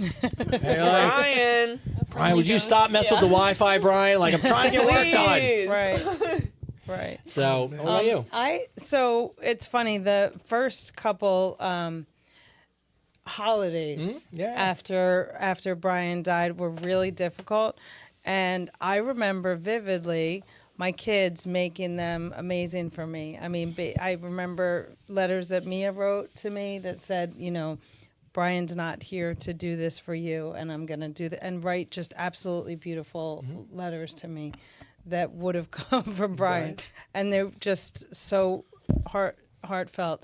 And so they all kept him in mind. Like, we thought about him, we talked about him, and most of my holidays were celebrated with his family. Yeah. My family as well, but his family is involved in everything now. We're like one big very large family. Yeah, no, it's more people they the just merrier. collect families. Got, like, They've got 4 their dad's family. families. They've got, yeah. We're like huge. It's a communal now. Yeah, So, exactly. all right. You hit the infinite cousins glitch. Yeah, right. Yes, literally. People are gonna be at your wedding. You're like, who's that? That's your 6 cousins, nephews, brothers, uncle. You're like, oh, I met them before. So, Exactly. all right. So what I want to do is we'll go this way. Okay. All right. So I'm gonna ask you something about Common Ground. Okay. And then we'll come back to you, and then we could talk about all the stuff that we need to bring it home, so we don't forget anything. Okay. As a parent, not just Common Ground, right? Because obviously we have a lot of people who live outside of New Jersey. Right. But, what does it mean to have found a place like that? And I mean, I know the answer, right? Because I can see, and nobody would go through a program and then go work at the program and be part of it if they're like, yeah, it didn't work. But, as a parent, as a person who now helps out and has these foundations that you run, what has Common Ground really meant to you? I mean, it really brought peace to my family because I didn't know how to help them, and they were helped by going there. I was helped by going there, and we had a place where we learned how to talk about what we were going through, and we learned how to talk to each other, because I wasn't afraid after going there either about talking about these things. And that's one of the things that's really big, is that, even the kid and the teen groups, you see them talking to each other. And when somebody's really, really upset about, they're talking about, oh, I miss my dad, and they're really upset in group, the other kids, they don't say, I'm sorry. They listen. And then I hear people, I'm amazed, another child will say to them, why don't you tell us about him? It's like, talk more. Let's hear more. And it's just amazing. And that's what I feel like we found, that really strong ability to be centered around the grief and deal with it head on. Yeah. Yeah. And I think what like you said is, deal with it head on. You know, and somebody at the group, and then I'll come to you, but said it was, and I can't remember, it was somebody just like, you know, running around of the scope of stuff, me talking to people. It was like, no, I want to talk about it. Yes. Like I want to, like I want to talk about it. Like but it's in a better way than to your point of like, hey, sorry. Like no, let's not do that part. Yeah. Let's talk about it. It helps, right? For you two, what has common ground meant to you two? I would say when I first went there, I didn't really know what it was about, but it was literally after the first or second night, I was mad that it was only once every other week. I was like, why can't we go every week? Yeah. It made me feel like I was able to talk with people and actually laugh and cry without it ending in this huge fight or this huge whatever. That it didn't end with me just sitting in my room crying alone. Yeah. It ended in us running around in the rage room and laughing and having fun. Like, you know how jealous I am of you guys having a rage room? when we make it big, Christian, like when we get real big, like in our next studio, like we should have a rage room. Like we'll build like a Joe Rogan style like warehouse, bro. Like we'll have like a game room, a rage room, like all kinds of stuff. Yes. You'll have Starbucks in there. So no, but it just blasts exclusively Rage Against the Machine. Oh, just yes, to be a big rage room, and you have to sign consent forms before you go in. Right. So nothing is Advice Unfiltered's fault that happens here. So, what about for you? What's it meant for you? Yeah, I mean, like Ava was talking about, I think that's a really, like, the most amazing part about Common Ground, because it makes something so heavy feel light. And you get to talk about how you're really feeling and talk about something serious that people don't make you feel very comfortable to talk about. Death is almost taboo in a way where people feel scared, and you can feel that they think they're walking on eggshells to ask you about the person in your life that's died. And so it was really, really helpful to be able to just talk about what happened and just be real and not have to be so uncomfortable with it. It makes you feel so comfortable, and the other kids just get it, and you come out of it feeling like, you know, you had a great time with your friends and lighter for it, and like I did really process how I feel. Yeah. I mean, if you tried to talk about these things in school or like anywhere, pretty much anywhere, there are just so many things that go wrong. Yeah. Like when I told people about it when I was young, you know, they didn't say anything really nice. They didn't really care. And like I know for you, this didn't happen to me, but one girl said something to you. People just say things that aren't helpful. People just say things that don't help. It's just not helpful. Yeah. And just be genuine. Yeah. And again, say more than sorry. Yeah. You don't have to feel like you're walking on eggshells. And I don't think everyone should feel so scared of making people cry. Right. Sometimes you need to cry a little bit. Everybody and sometimes deals it's nice with to it. An ugly cry is good. Right. You know? Right. Ugly cry is good. Yeah. I've had some ugly cries lately, and you know, I tell people all the time, I'm glad no one sees it because it's awful. But then there's something like freeing almost of getting some of that emotion out in a healthy way. So I agree with you. Like that's why I like a good song, like a good segue into what we're going to talk about. A good song, or something journaling or something. It's I like when those emotions come back up sometimes because I just go, oh, they've been buried in there for a while, and it actually when it's over, I'm like, I'm actually glad I felt something. I'm glad I still feel, and I'm also excited that that I've gotten it out because I do feel a little bit like a reset for it. Holding down your emotions just makes it all bubble up. It's like shaking a champagne bottle. It's gonna explode. Yeah, and not drinking it, of course. Only if you're over 21. Can I say how much I relate to that statement, boss? Yeah. Like truly, like it just feels. It also is the weird palate cleanser reminder that like, oh yeah, I am human. I am okay, and I do miss this person because you do go such a long time without like the crazy ugly cry after a while, but then there'll be little things that'll just bring it all back up, and you're like, okay, I'm not a robot. I'm allowed. Sad. Yes, exactly. And I know I will say this because you two probably don't know this, but Christian lost his father when he was very young. How old were you? I just turned 21. You just turned 21, right? Yeah. And he was actually a famous. We're old, so you wouldn't know this, but he was a famous. Would you say fair to say R&B pop? R&B, hip hop, and pop. Yeah, like if you heard some of the songs, you would know samples from Really? me. And just send it from memory bliss to you, baby. That's so. But so I know one of the most amazing things that you ever shared with us is the end of the album. Oh my God. His father, like on one of their albums, and how old were you when it was recorded? Oh, it must have been 95, so 95, 96, 97, 98. So probably 2 or 3 years old. So another thing that kids will never understand is like sometimes what artists would do is on a tape or a CD, the song would end, but if you kept playing it, there'd be like something hidden, like it's somewhere like a minute or 2 minutes into the song, and at the end of the album, he hid them. What, you were laughing or talking to your dad, I was right? talking to my dad. He was recording, and I opened the door, and I go, Dad, did you finish your la-las? You finished your la-las? And he's like, yeah, I'm done. And I'm like, can we come hang out? And he's like, yeah, go tell Mikey bye-bye. And we have like this whole brief little conversation. And after my dad had passed, I decided to go listen through the whole discography because I felt bad that I never got to like have a really deep convo about his music. And I mean, I come away with my own thoughts and opinions, but I think I'm done, and I'm just like, oh yeah, this was a process because it's the last song on the last record. So I'm like, oh, I'm done, and I'm about to put the headphones down, and then I hear that. You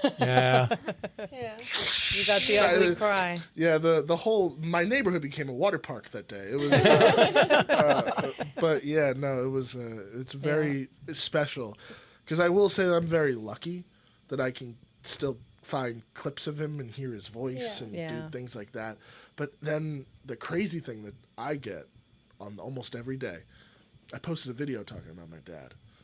And one of the things that I get notifications for, I'm not gonna cry. It's okay. We do it all the time here on this side, bro. It's fine. It's weird on this side.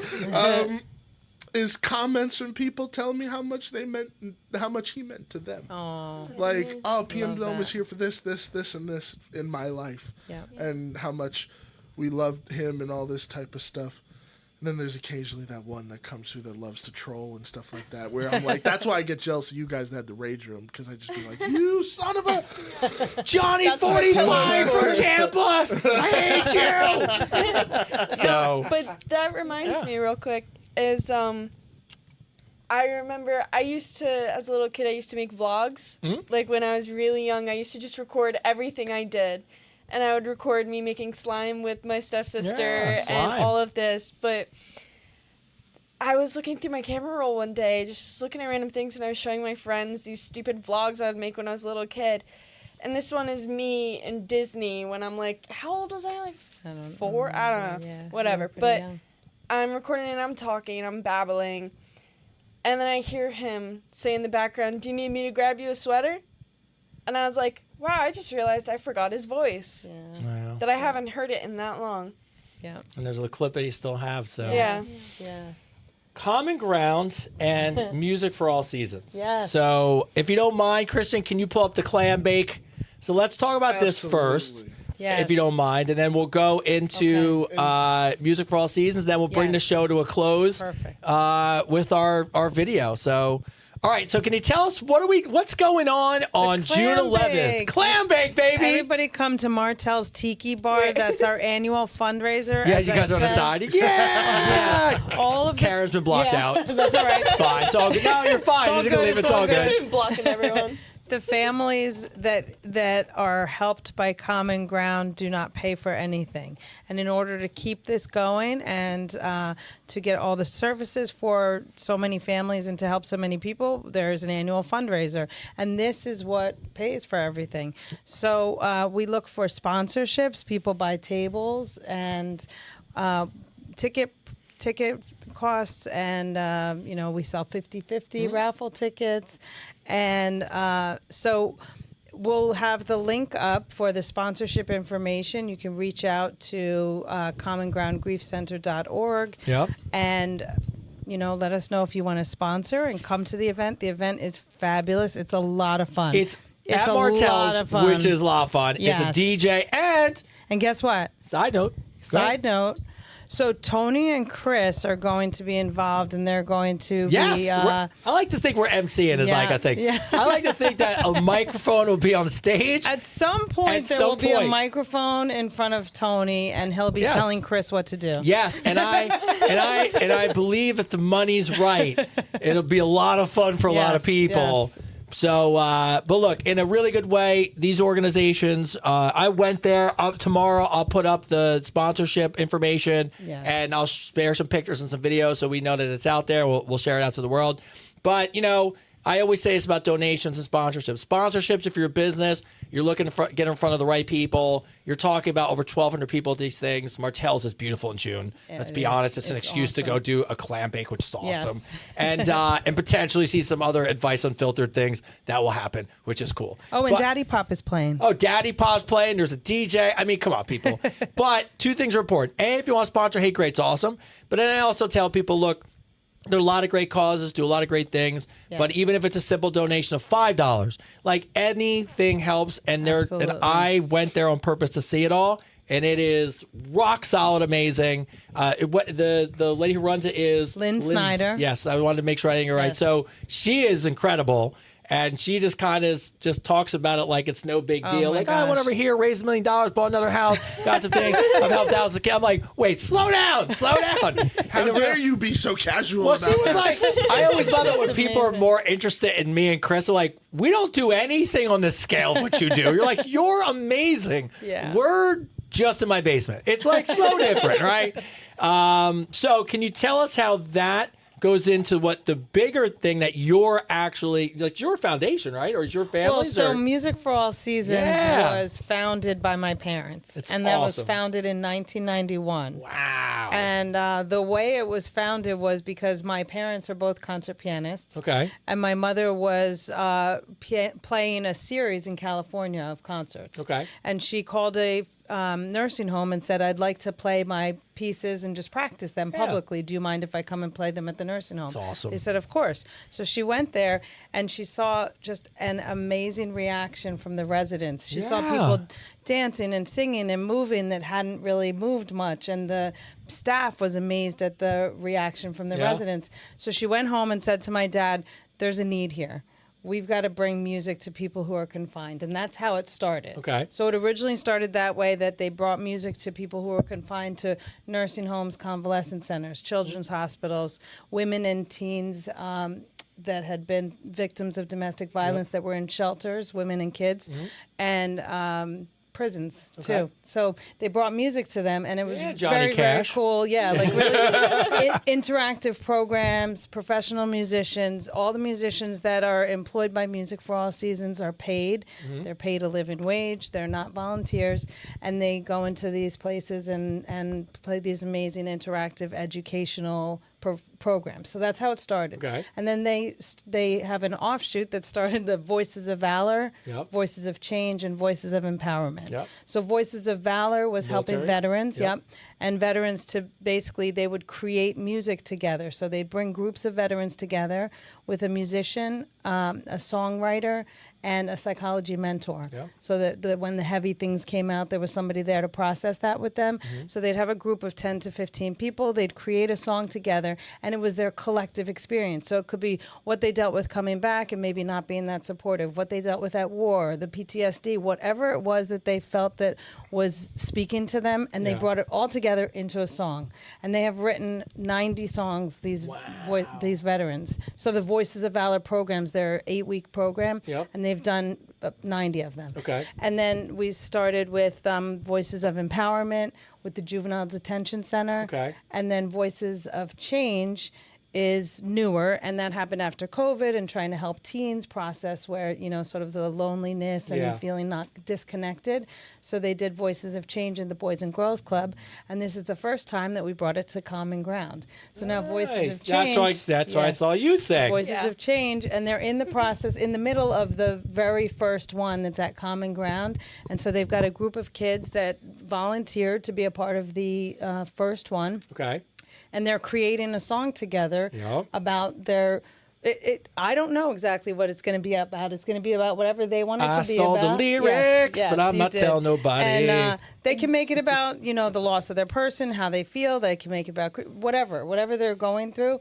And this particular song, we did hear it. Yes, we got a did. sneak preview. I got sneak We preview. heard part of it because it's not completely finished yet. And it's absolutely amazing. It's amazing. And the world premiere is going to be at Martel's Tiki Bar on June 11th at the fundraiser. Yep. So if you want to see the kids perform it live, that's where you've got to go. Yeah, it's awesome. Technically, we made all of the lyrics for this song in 3 times. It's amazing. Which was about amazing. an hour and a half, maybe 2 hours each. Yeah, it's really wild. It's cool. I was watching the really process. wild. They reminded me because like I'm like I'll sit here solo, and so this is like the 3rd song I've written, and it's like you do get it. Like I could only imagine having some professional help, like structure and like coming back to stuff and putting it together. Yes. So I was so interested watching them work together. Because I was trying to think, like, steal some good knowledge about, like, as I structure things in the future. I'm a music fanatic. I love music. Music helps me through everything. So my coping mechanism, or as you would, I guess that's probably the best way to say it, I lean a lot on music. I just love it. I could cry I know there's certain songs I would cry at if I watch them. Like, I have a mental association when I hear a song. Like, it's such a random example, but there's a song called by Sarah Bareilles, and it's the girl who sings the Waitress song, but she sings a Broadway song called She Used to Be Mine. Okay. And it's this beautiful song about looking at herself and who she used to be and being mad about who she is and wanting to go back and be that person. And she's not living the life she wants. Yeah. And it reminds me of my mom.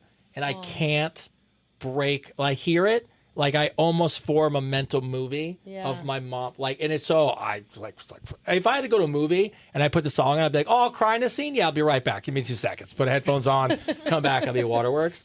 Yeah. But now this has been going on, but you guys have like a major event like coming up, right? For Common Ground? No, for Music for All you got Seasons? that on June 11th, but there's another major That's event. what I'm saying. Like there's another. Yes, thank you. We are having a tribute to the founders. Yes. And that is on November 9th, and that's for Music for All Seasons, and that's going to be at the Liberty House in Jersey City. Beautiful place. And it is chaired by Bo Derek. Yeah. And it's going to be a fabulous, fabulous event. right. Yeah, we're really excited about that. So we're going to come back before then and talk about Music for All Seasons. Yeah, because some people might be there for the show. I'm just saying, you don't know. Yes. All right. Yes. So with that being said, first off, I want to thank you 3 for coming on. So what we'll do is I'll give you all a minute to say your goodbyes. Christian will close to go to him, and then we're going to finally roll the video for Kitchen Sink Ghost. So if you've been waiting to see if you are in it and your loved ones, it is. I'm very selfish comment on my part. It's worth the wait. It's worth the wait.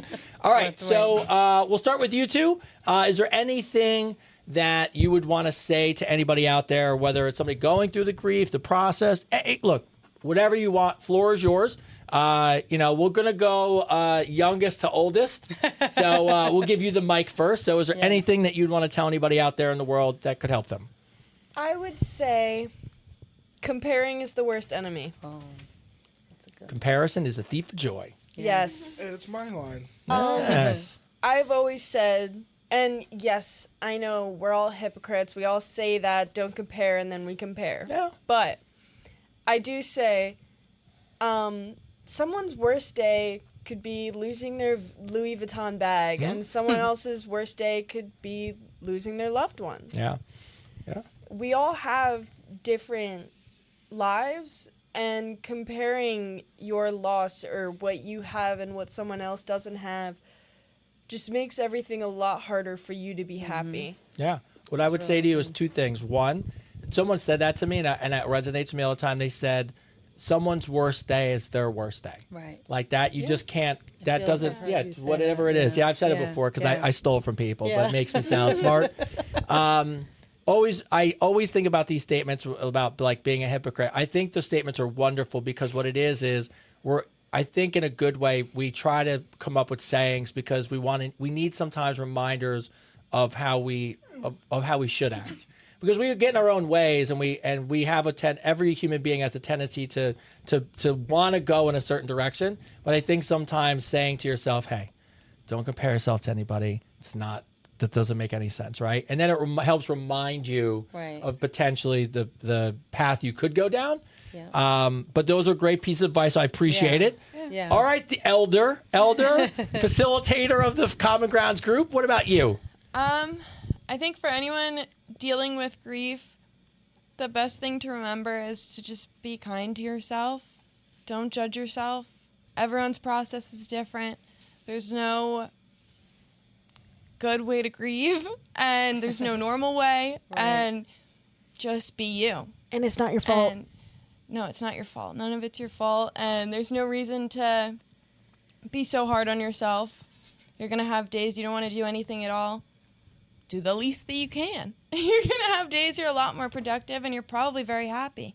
And feel happy for yourself that you're having a good day. Do the best with what you can, and live your day how you feel it. It's your life. Live it whatever is going to make you happiest, and just give yourself grace.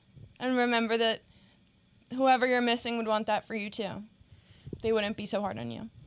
I can tell as someone who's now sitting with both of you, first off, kudos to you for raising two amazing human beings in the world. Absolutely, I'm so lucky. Thank you. But I think the theme for you, which I've taken away for people out there that you've said is, and I've heard you say it in a lot of different ways, is always remember that everybody grieves different. Yeah. And I think that's a huge takeaway too from what you said. Yeah. For you there, Mama. Yes. All right. So, obviously there's a lot of ways you could take this and closing and statements outside the amazing work Common Ground does and Music for All Seasons and June 11th. Make sure we're going to post that June stuff.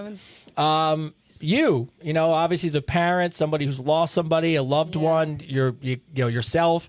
What could you share with people? And by the way, on this one, you got to look right into that camera. Okay. It'll be really weird because you can't see yourself. Yeah. Like, see how you can see yourself, but you can't. What would you tell people about grief, or like, what would you want to leave the show with a little bit of a, something for somebody out there? Yeah, well, I mean, I don't think I could say it any better than my kids just said it, to be honest. But I would say that to be present and to, really be there for your friends and family who are grieving, and to, again, remember that, everyone just needs a hug. Like Needs you a had hug. said, everybody needs a hug. They need And some be help. there for you as mom who Yes. is probably picking up everything, and dad, whoever. When you lose your person, you lose a lot of help. Yeah. And remember to take care of yourself too. Yeah. Your kids Self-care want is you really- to really be there. And if all you're focused on is your kids and your grieving and their grieving journey, you're not going to be able to process how you feel and be truly present with them for Right. theirs. Yeah. And Tony, thank you so much. For Oh, no, it's opening been this my up pleasure, for- my for honor. us, Like, and, the universe put us all together. you. And look, and I'll be honest with you, the other part, which I want to make sure he gets a chance Yeah. to, because, person on our team has really have gone through it. And how old are you Yeah. now, Christian? 30? Yeah, 31. So, I mean, it's not Yeah. that long ago No. that you lose a person. But for you, Christian, what would you, before we go and air the world premiere of Kitchen Sink Ghost, what would you tell people, anything that you would want to share with people about grief, or anything that you maybe would share to help the our people out there? What I've really found helps me, and this may not be true for everybody, but I love to laugh as much as my dad did. So I've found comfort, and I apologize ahead of time, in some of the darkest humor that I have been gifted to be allowed access to. When my dad passed away, my best friend Scotty came over, rushed over because the same thing had happened to him. He had lost his dad while we were all hanging out one day, and his mom, I'll never forget the look on his mom's face. And then he came over. Me and him sat on the couch. Actually, our front porch. It was dark outside, and he was just like, he was just there. He was just present. And then we just started rattling off these horrible jokes. I appreciate the honesty, man. About just in general, like the situation. Oh my God. I love the fact you're flashing back to the moment and laughing about it. Yeah, my dad was cremated, and one of the jokes I'll never forget is Scotty was like, "Well, now your dad can win hottest dad of the year." Oh my God.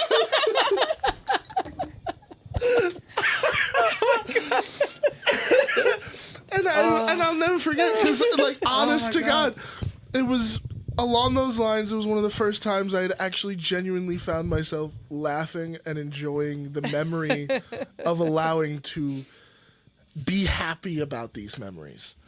And it wasn't like necessarily the floodgates of sadness had opened up. Yeah. It was the floodgates of happiness. Yeah. It was like, it was such a weird thought, and this is going to sound so strange, but it was like, I got to be my dad's son for X amount of years. Yeah.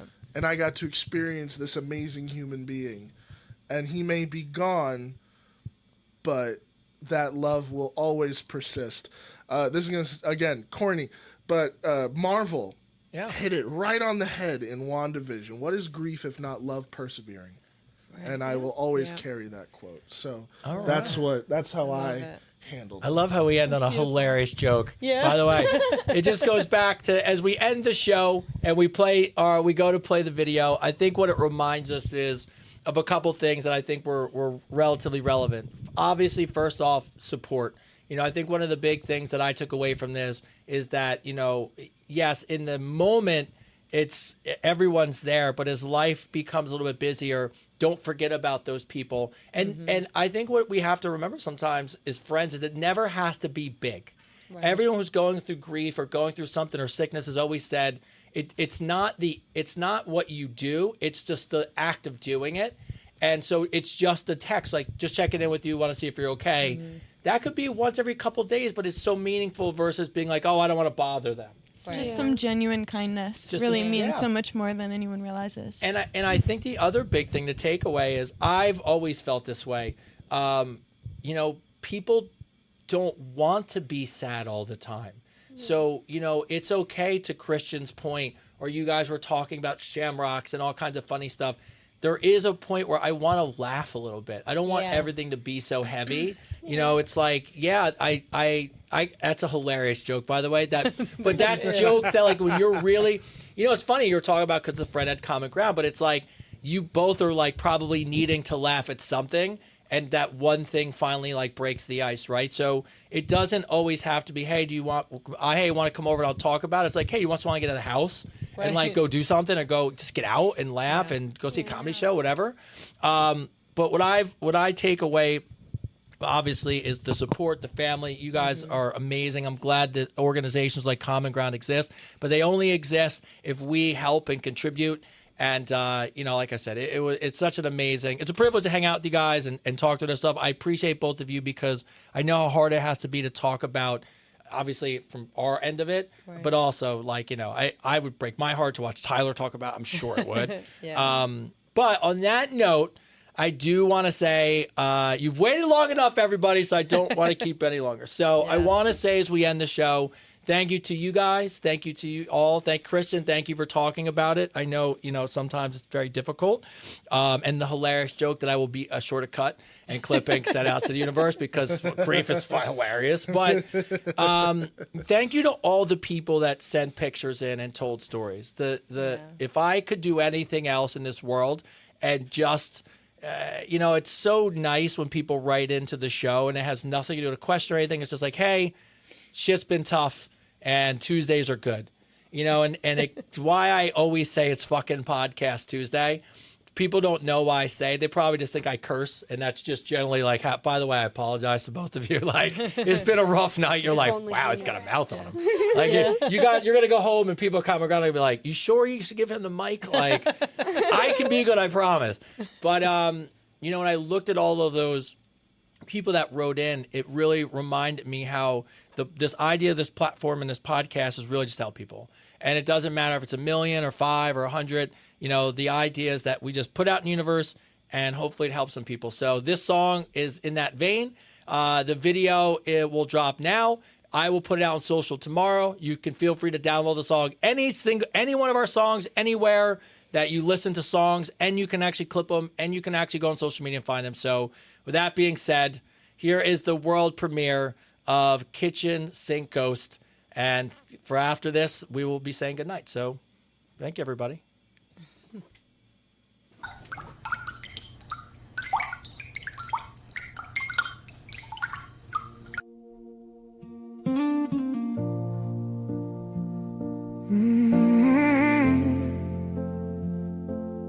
I should be there.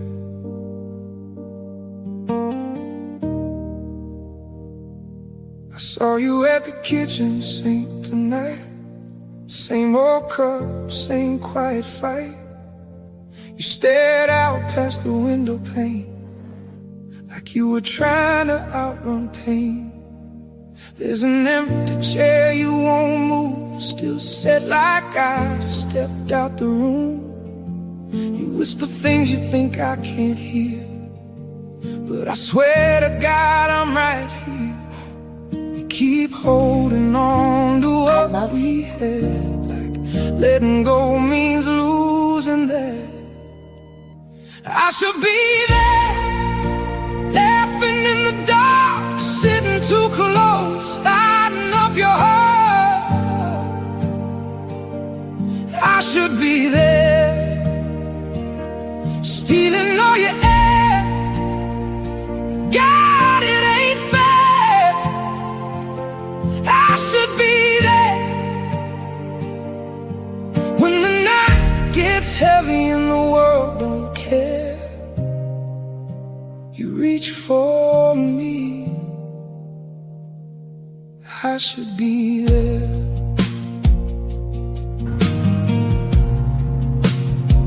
I watched you drive down our old street, slow down when you passed our beat. You still know every crack and turn, like muscle memory doesn't burn. You talk to me like I'm still around, say my name when no one's found. And every time you break in two, there's nothing I can do for you. You're walking this alone, but you've never been on your own. I should be there, dancing in the rain, calling your name like nothing's changed. I should be there, tangled in your hair. God, it ain't fair. I should be echoes everywhere. You close your eyes. I should be there, and I know you feel me in the breeze sometimes, in the songs, in the spaces between the lines. It's not your mind playing tricks on you, it's just love still breaking through. So don't you carry all this weight, you don't have to stay in yesterday. I saw you crying by our bed last night, reached for you but passed right by. I've tried 1,000 ways to stay, but I can't step back into yesterday. And now I see what I couldn't see. You're still living, that's enough for me. So I let go, though it's hard to bear, 'cause you'll be okay, even if I'm not there. I should be there, but I'm finally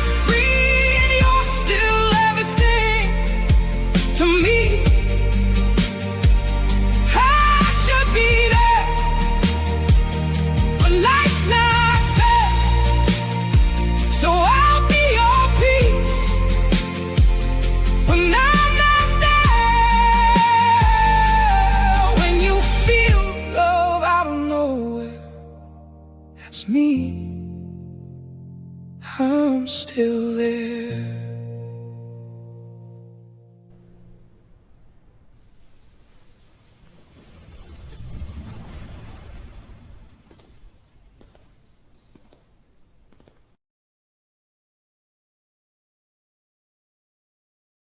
I've seen it like so many times. I'm like, I can't like.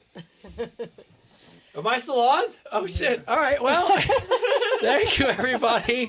Sorry for the ugly tears, but I appreciate you. I love you all. This has been Advice Unfiltered. Hold on. Season 2, episode 14. You gotta do it. You gotta replace me. Ready? Okay. Thanks everybody.